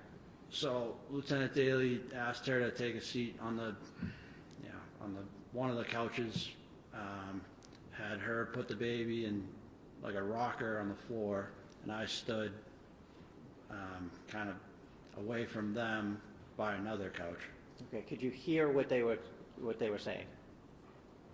Yeah, I couldn't remember exactly what was said, but What yeah. was the gist? Justin filed this order. She was shocked by it. Lieutenant Daly was doing his best to, mediate and tell her, this is what has to happen now, but you're going to have your day in court. Like nothing's, we're going to figure this out. Okay. Did you look around the living room at all? Yes, I did. And did you notice something? Yes. So on the couch I was near, there was clothes everywhere, and I could see a handgun case sticking out. And before that, Lieutenant Daly had asked Kelsey where her firearms were, and she said they're in the basement. And while they were having that discussion, I saw the handgun case, picked it up, opened it, it was empty, and Kelsey reassured me that they were in the basement. Okay. So that was the second time she said they were in the basement? Yes. How soon after you got in there was that question asked about where the guns were, if you remember? It was almost immediately. Okay. That was one of the first questions? Yes. Okay. What happened next? We told her that, or Lieutenant Daly told her that Justin's going to come and pick up the baby. So she said, how long is he going to have him? I need to pack for him. So me and Lieutenant Daly began following Kelsey as she packed for the baby. Okay. And did she do anything with the baby when you guys were following her around, if you remember? I believe at that time Officer Nunan was holding the baby. Now, you said you were following her around the house? That's correct. Was it? Why was that? It was still, we were still a little bit on edge. She had to go to the kitchen. I remember when me and Lieutenant Daly followed her in the kitchen, I was concerned because there was butcher knives all along the kitchen. That was just something that stood out to me. Okay. Was it your intention for you or another officer to be with her the entire time? That's correct. Okay. Is that standard practice when you're have similar concerns? Correct. After you went into the kitchen, do you remember where you went? I believe we went upstairs. Me, Kelsey, Lieutenant Daly, briefly came back downstairs, and then we went into the other side room. I think it's like an exercise room. Okay. At any point, if you remember, did the defendant make a call? Yes, at some point she called her mother. So after you came downstairs, at some point did you take possession of the baby? That's correct. Okay. What happened while you were holding the baby? Anything? Yeah, so I took the baby from Officer Nunan, which Kelsey asked me to do, which I did. Kelsey told me, why don't you take him for a walk? He likes to look at the cars. I told her, I said I'd take the baby, but I wasn't going to leave. So I took the baby out on the porch, and the baby was crying, so I was doing my best with the baby. And at that point, her mom showed up. Through that same door you guys had come in? Correct. Okay. And so what did you do when she came?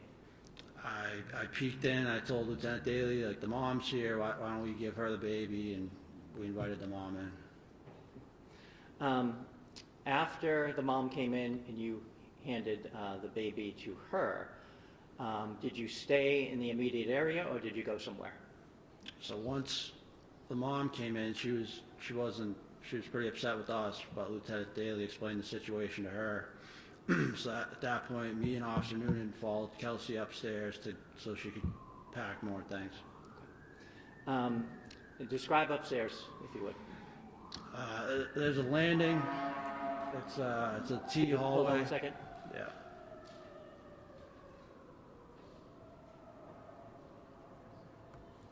Okay. You go up the stairs, there's a landing, and there's a room off to the left and a room off to the right.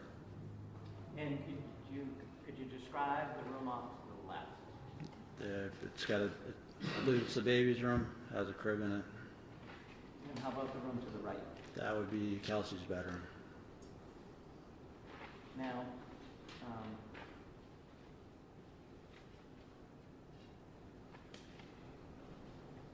you said you followed her up there. Did she go in any one particular room? She moved between both the rooms. Okay. While you were up there? Correct. And what was she doing? She was packing. At some point, she mentioned that Justin doesn't have a car seat, so she handed me a car seat. I was holding it, started putting more and more stuff in there, and at some point I put it down. Why'd you put it down? I didn't want to have my hands tied up. Okay. And did that continue for some bit? Briefly, at some point, she heard a female's voice downstairs, and she made a comment to me. She said, "Who's downstairs, my baby?" I said, "I believe it's your mom. I mean, we were just there."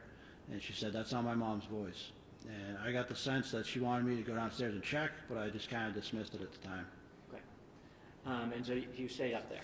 I stayed up Do you there. remember which room that was in when you were having that conversation? That was right at the landing. So she had moved, I think she had moved back to her bedroom, and as she was coming across, she had mentioned it. And at some point up there, I'd found another handgun case. Okay. And where was that? I honestly couldn't tell you which room it was in. Okay. And did you look into it? I opened it, and she saw me open it, and she said, "I already told you they're in the basement." Okay. Was there anything in it? There was nothing in it.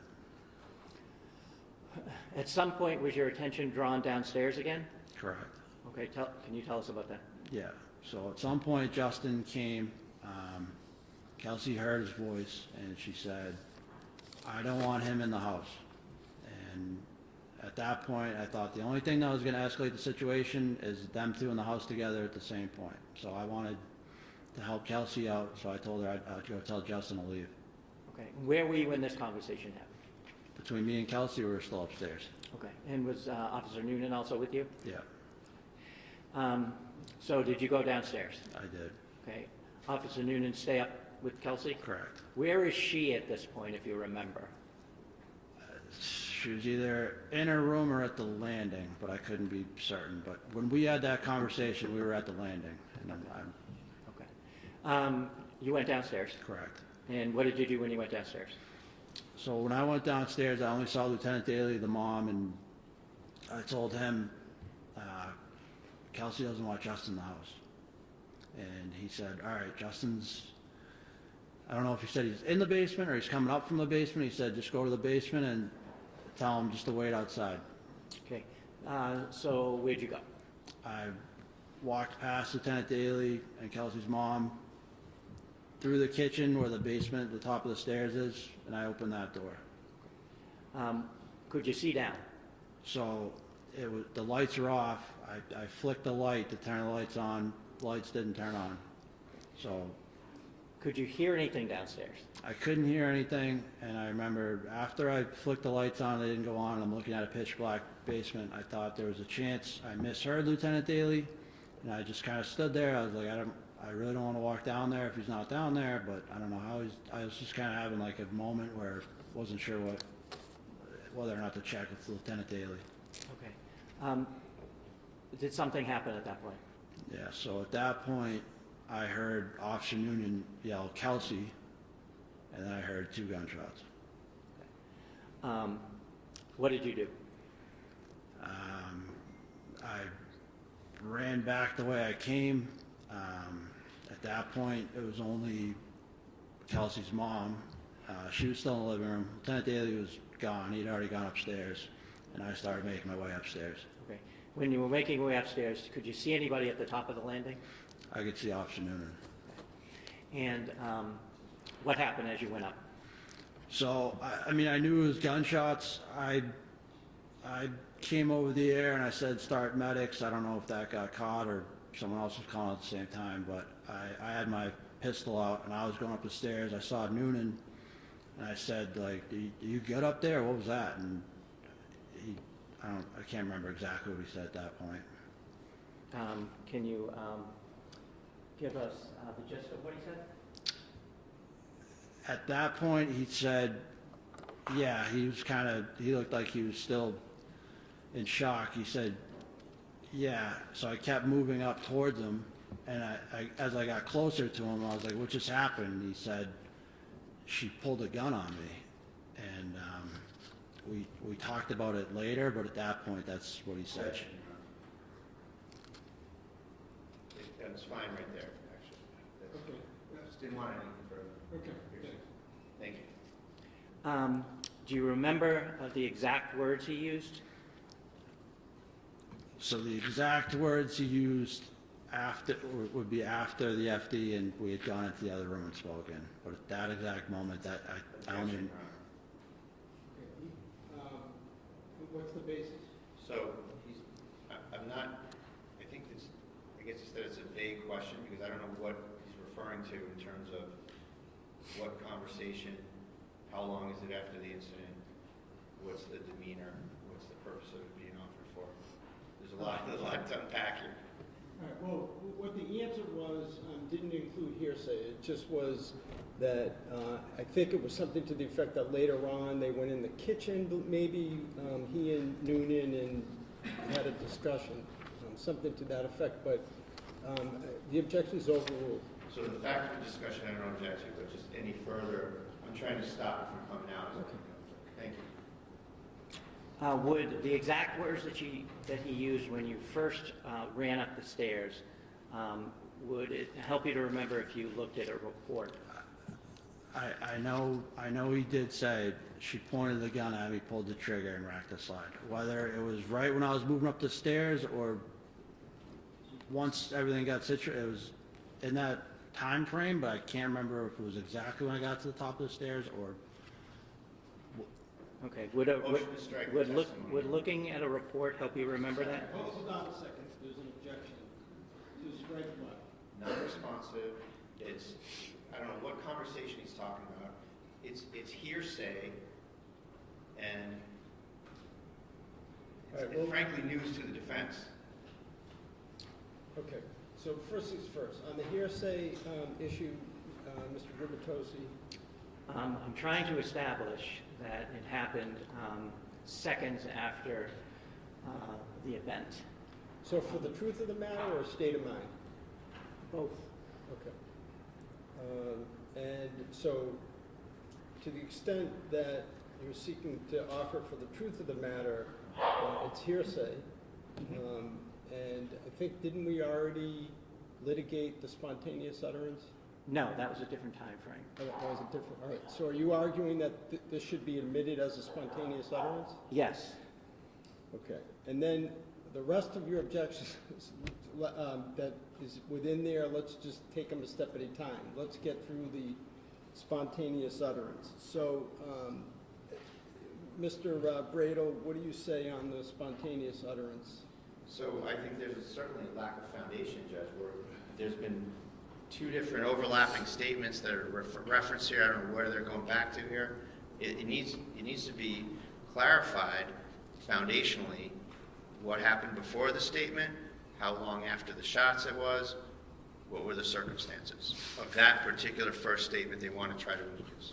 So I asked for. I agree with Mr. Brado that it's the foundation right now, and it's not the witnesses, its fault. The foundation right now, to me, is confusing because he's having trouble remembering which conversation. And I do understand that. That's why I'm looking to approach with the report, Okay. to refresh his memory, yes. All right, well, why don't you do that, and we'll take it a step at a time. Just going to ask you to look on the timing. Just so you know, for right now, I'm not going to strike the testimony because it can come in for state of mind. The issue is whether it comes in for the truth. Thank you.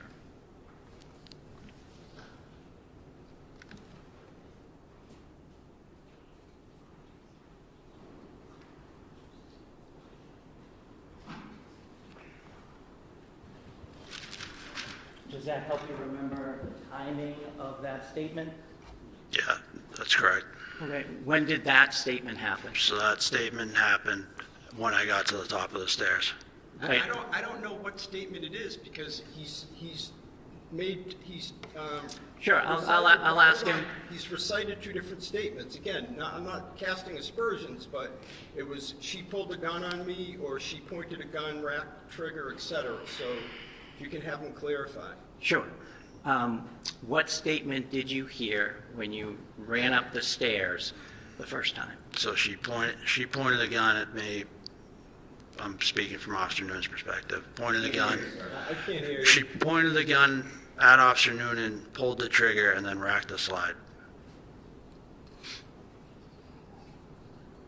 All right, and there's an objection to that coming in for truth of the matter? I can just have one moment, Your Honor. Sure, take your time.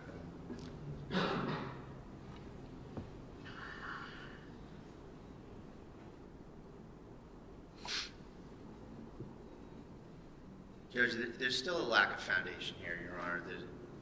Now he's saying something different than what he said 2 answers ago about what the statement was. So this is, in terms of any sort of a reliability preliminary finding of any of this, it's all over the place.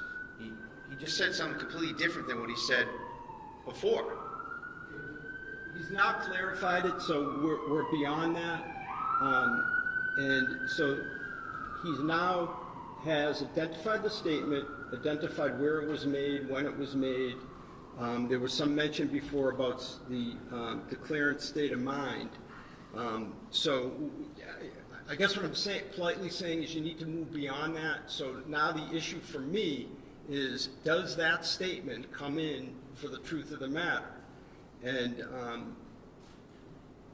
Judge, I think that I'll reiterate my arguments from the earlier discussion about the other excited utterance statement, Your Honor, that this isn't like a domestic violence situation where someone is, a battered woman or something, where the time frame is much more flexible.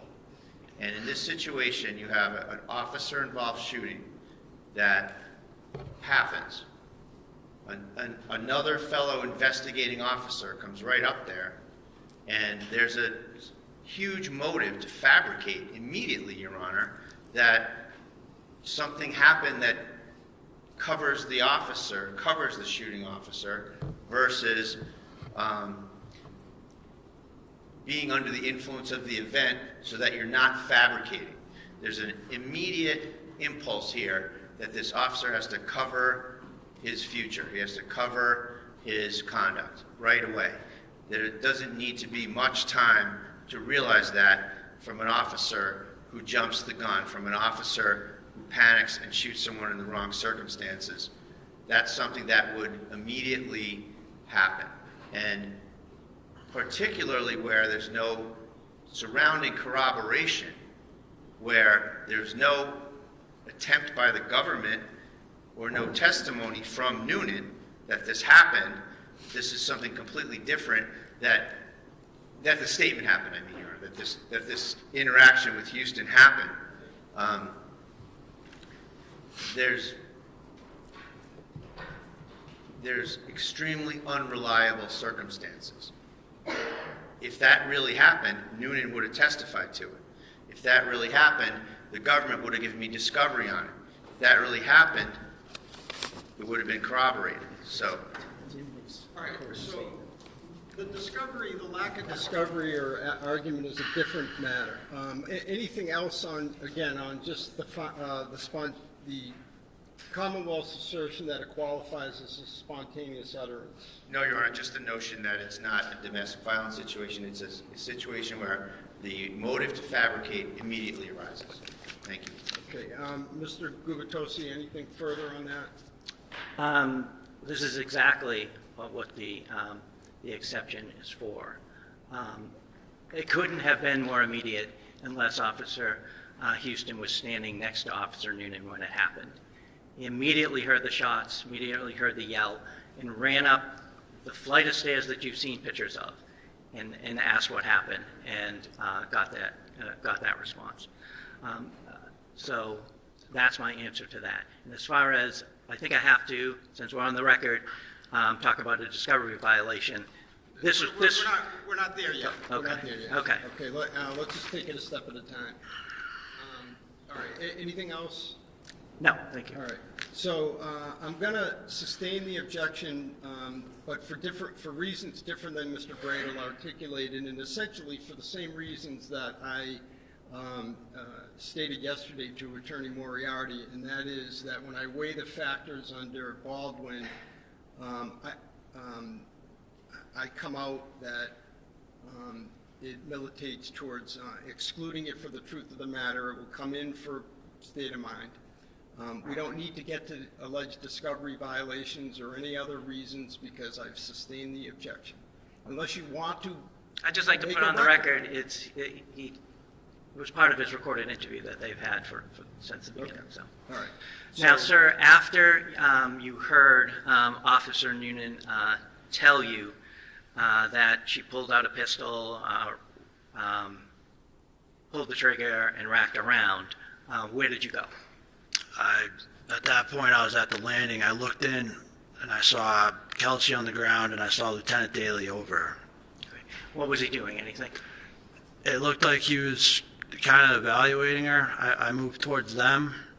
I asked either Nunan or Lieutenant Daly. I said, "Where's the gun?" I believe I asked Nunan, and he motioned away from Kelsey, so that stopped being my concern.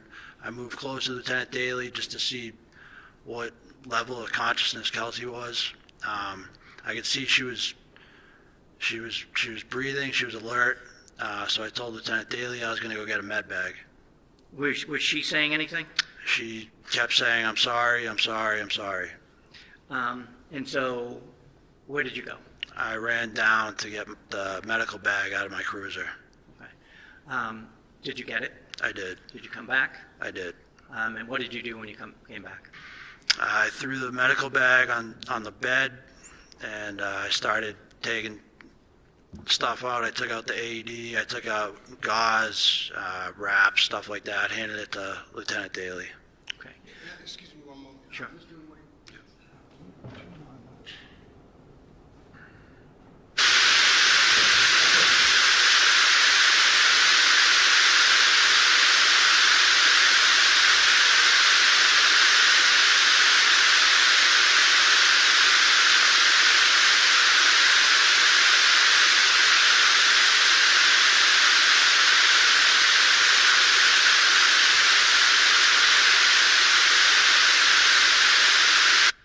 Thank you. All set.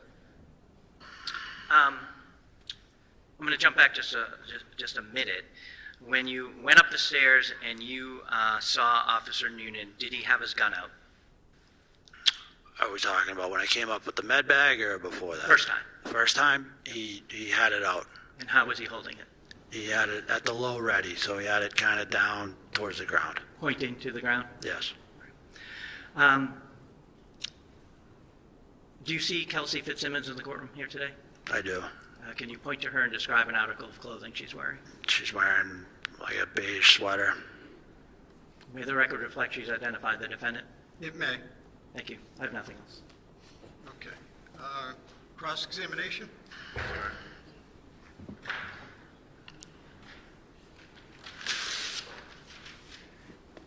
Good afternoon, sir. Good afternoon. You said that Ms. Fitzsimmons initially exhibited a lack of certainty, or that she was unsure why you were there, correct? Correct. And how was that manifested?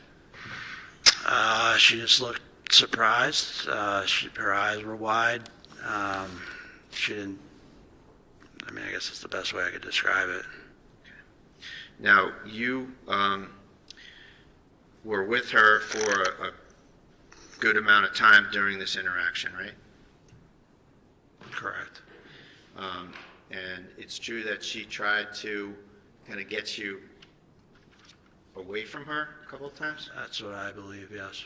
She gave you the baby and said maybe go out on the porch and or take him for a walk? Correct. And then she also put some, tried to put some things in your hands and asked you to take them downstairs? She didn't ask me to take them downstairs. She just put them in my hand. And where did that occur? On the landing. Upstairs? Upstairs.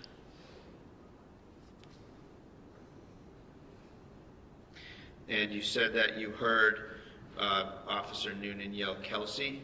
Correct. And that's all? That's all. One time? One time. And how about after after he said Kelsey, how long of a time elapsed until the gunshots? I couldn't put an exact time. It wasn't instant, but it was relatively quick. Relatively quick. How about the gunshots themselves? There was 2 gunshots, right? 2 gunshots. Were they in quick succession? Yeah, pretty quick.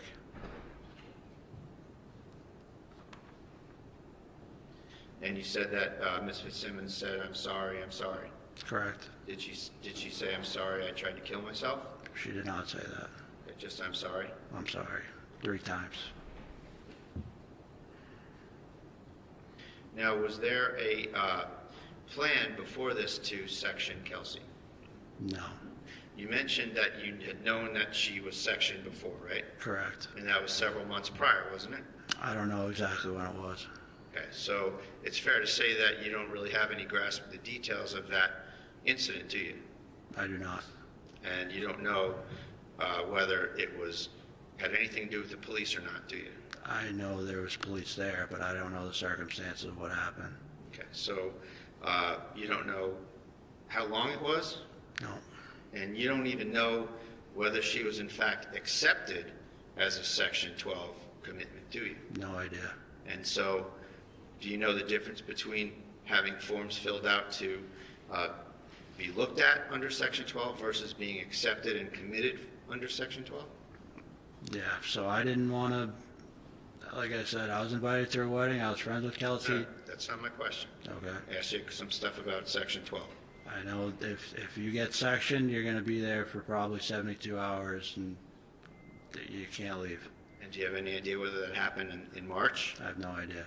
So it's fair to say that other than kind of the notion floating around in your department that she was sectioned, you really have no information whatsoever about it, isn't that right? No, I didn't want to know.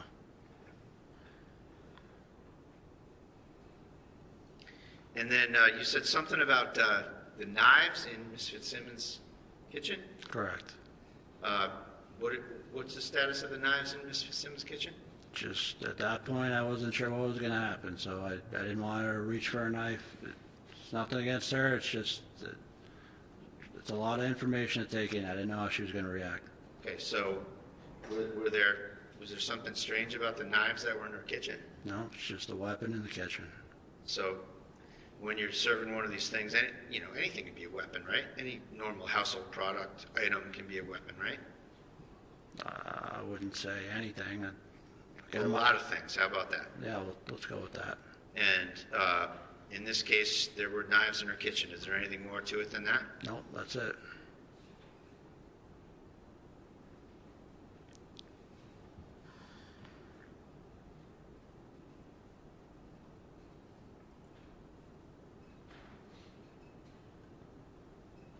One moment, please, Your Honor. Yes.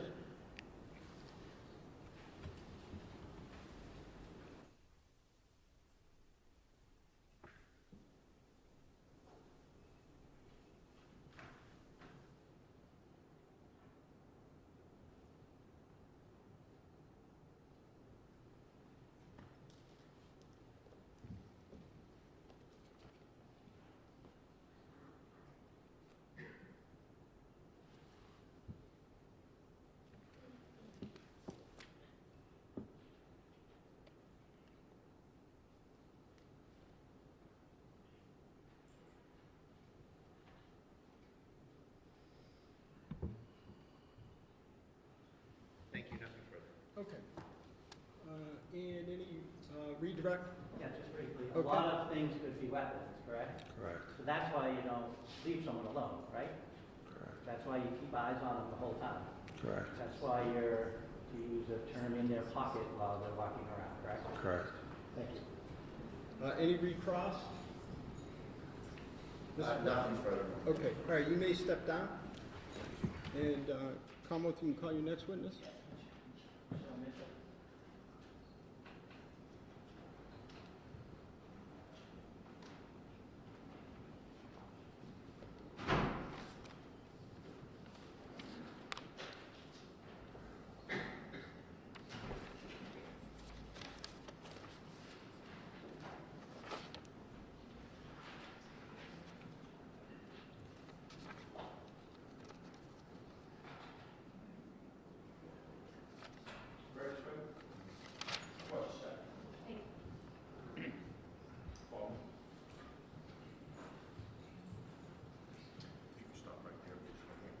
Could you raise your right hand? Do you solemnly swear that the testimony you're about to give in this cause now in hearing shall be the truth, the whole truth, and nothing but the truth so help you God? Yes. Thank you. Step up right here. Try to keep your voice up nice and loud. Speak directly into this thing. You can pull your chair out so the judge can hear you. Okay. How are you? Good afternoon. How are you? Good, thank you. Hi, All ma'am. set.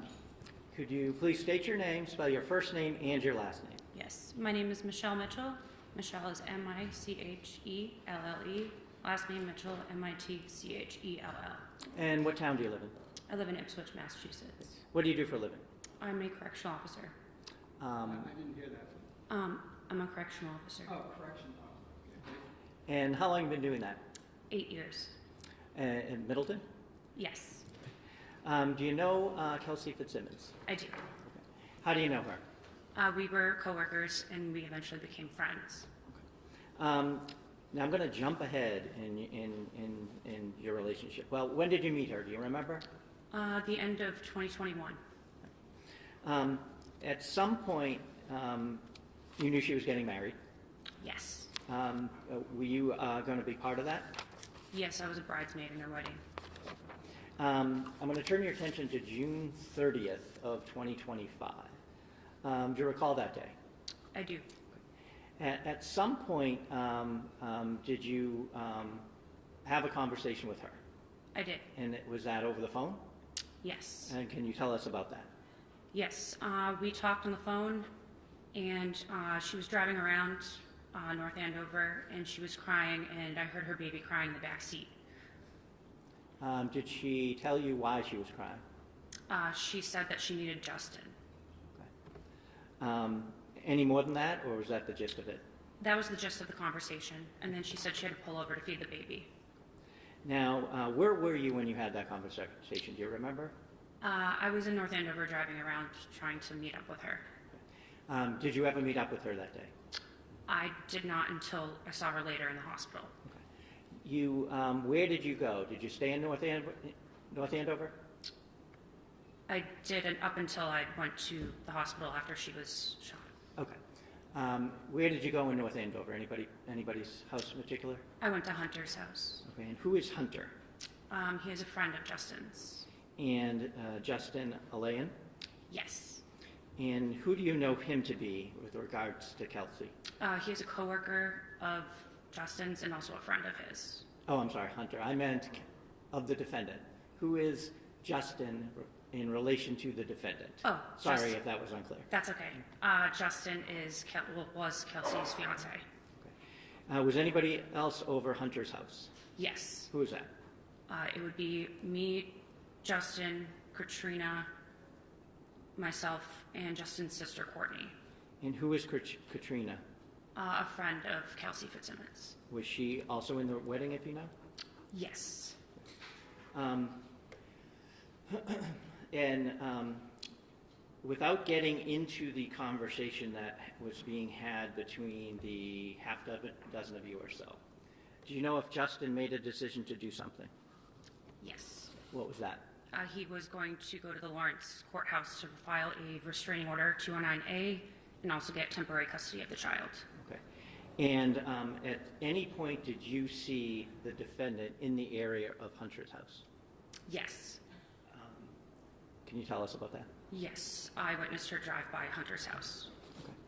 Thank you. I have nothing else.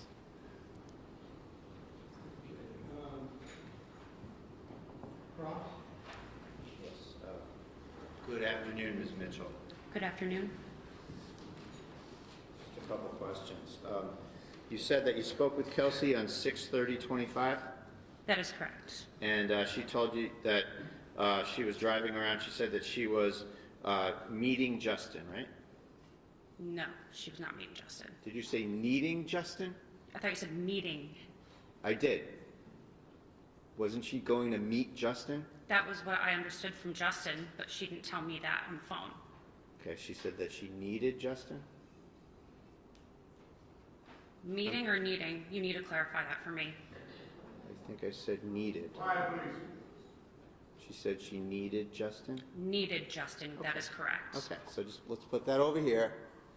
And she had also told you that day that she was meeting Justin, right? Yes, thank you for clarifying. So she couldn't meet with you because she was meeting Justin, right? That is what she said. And you said there was some sort of gathering at Hunter's house? Yes, And that was a social gathering with swimming and drinking, right? that is incorrect. Was there swimming? No, Mr. Bradle. Was there drinking? Also no. And it was you, Katrina, and Justin and his sister and Hunter, right? Correct. Now, you said that you saw her drive by the house, Yes, and so it's fair to say that she would have been able to recognize some or all of the vehicles, right? yes, And going by the house is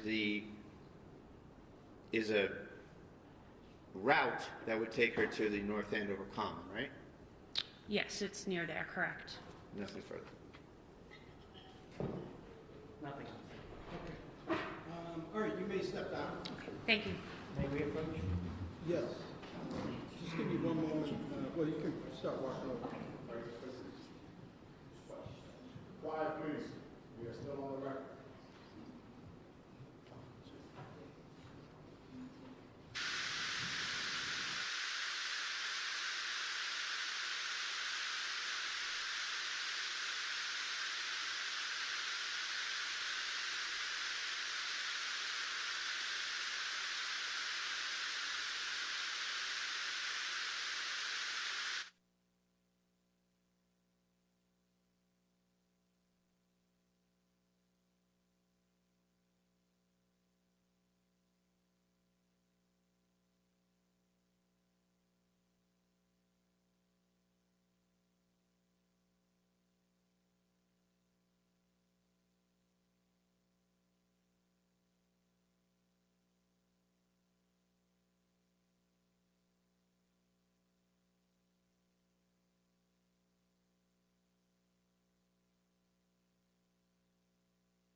Just to continue in open court, Mr. Brado, we were discussing, why don't you give me an update on the potential for a view?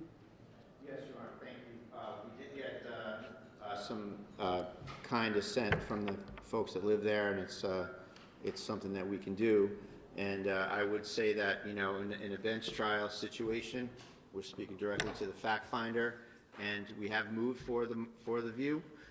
In the final analysis, I rely on the court's discretion and Your Honor's discretion as to whether a view in the final kind of look at things is helpful to the fact finder.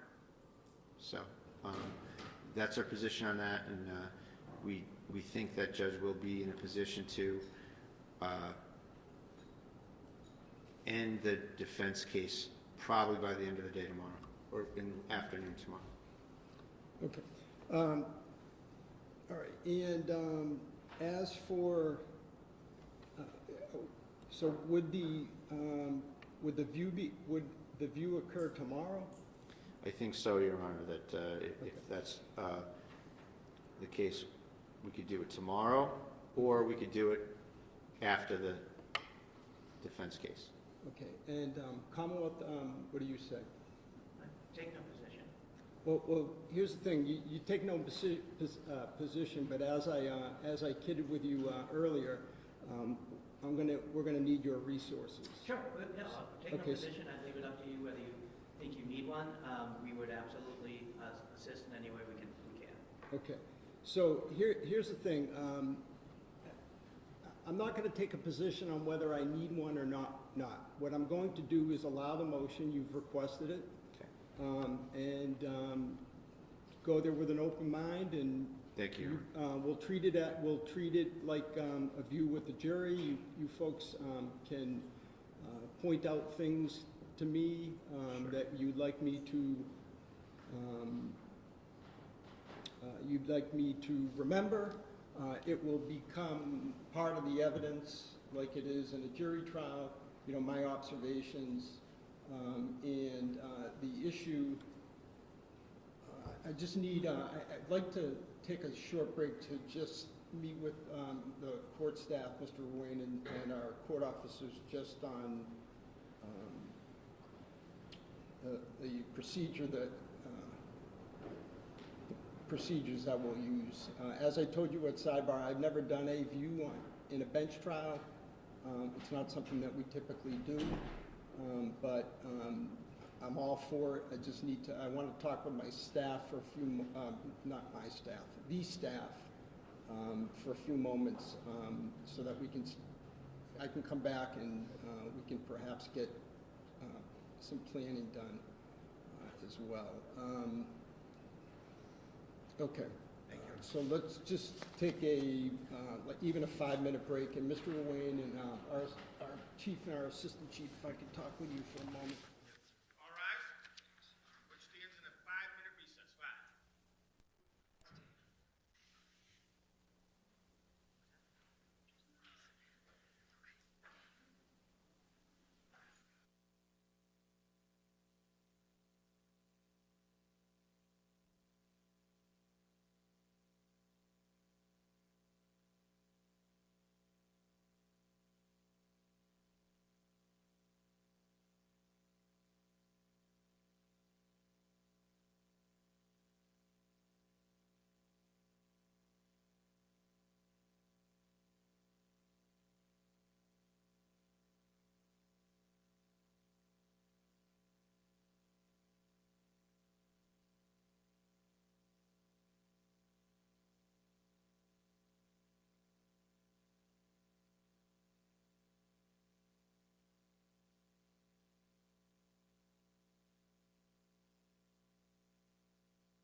Okay, all right, so formally the motion for review is allowed, and I've met with our court officers and Mr. Wayne, so let me just specify who's going to be present.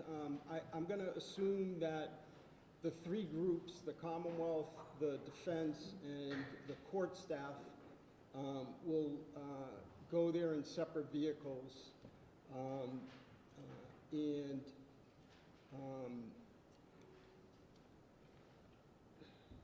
so we need to just work out a time, and also, frankly, we have to work out. So let me back up. As for who goes inside the house to do the view, I'm sorry, all the folks in the back row, but perhaps it can be the four of you folks that Ms. Fitzsimmons, counsel, the trial counsel that have been here, Attorney Coakley, Attorney Bradle, and your paralegal. And I'm sorry, he said your Mr. Bradle has told me your name 6 times, and I just keep forgetting. But I don't mean any disrespect to the other attorneys, but I can already tell from the photographs it's a small house, and then on the court side it will be myself, Mr. Ruane, our court monitor, if you'll be available, and some court officers. We'll take our own vehicle. I would ask that there be some kind of police escort for us so that we can do this quickly. And I'll also tell the media and our audience that this is not something that you folks will be,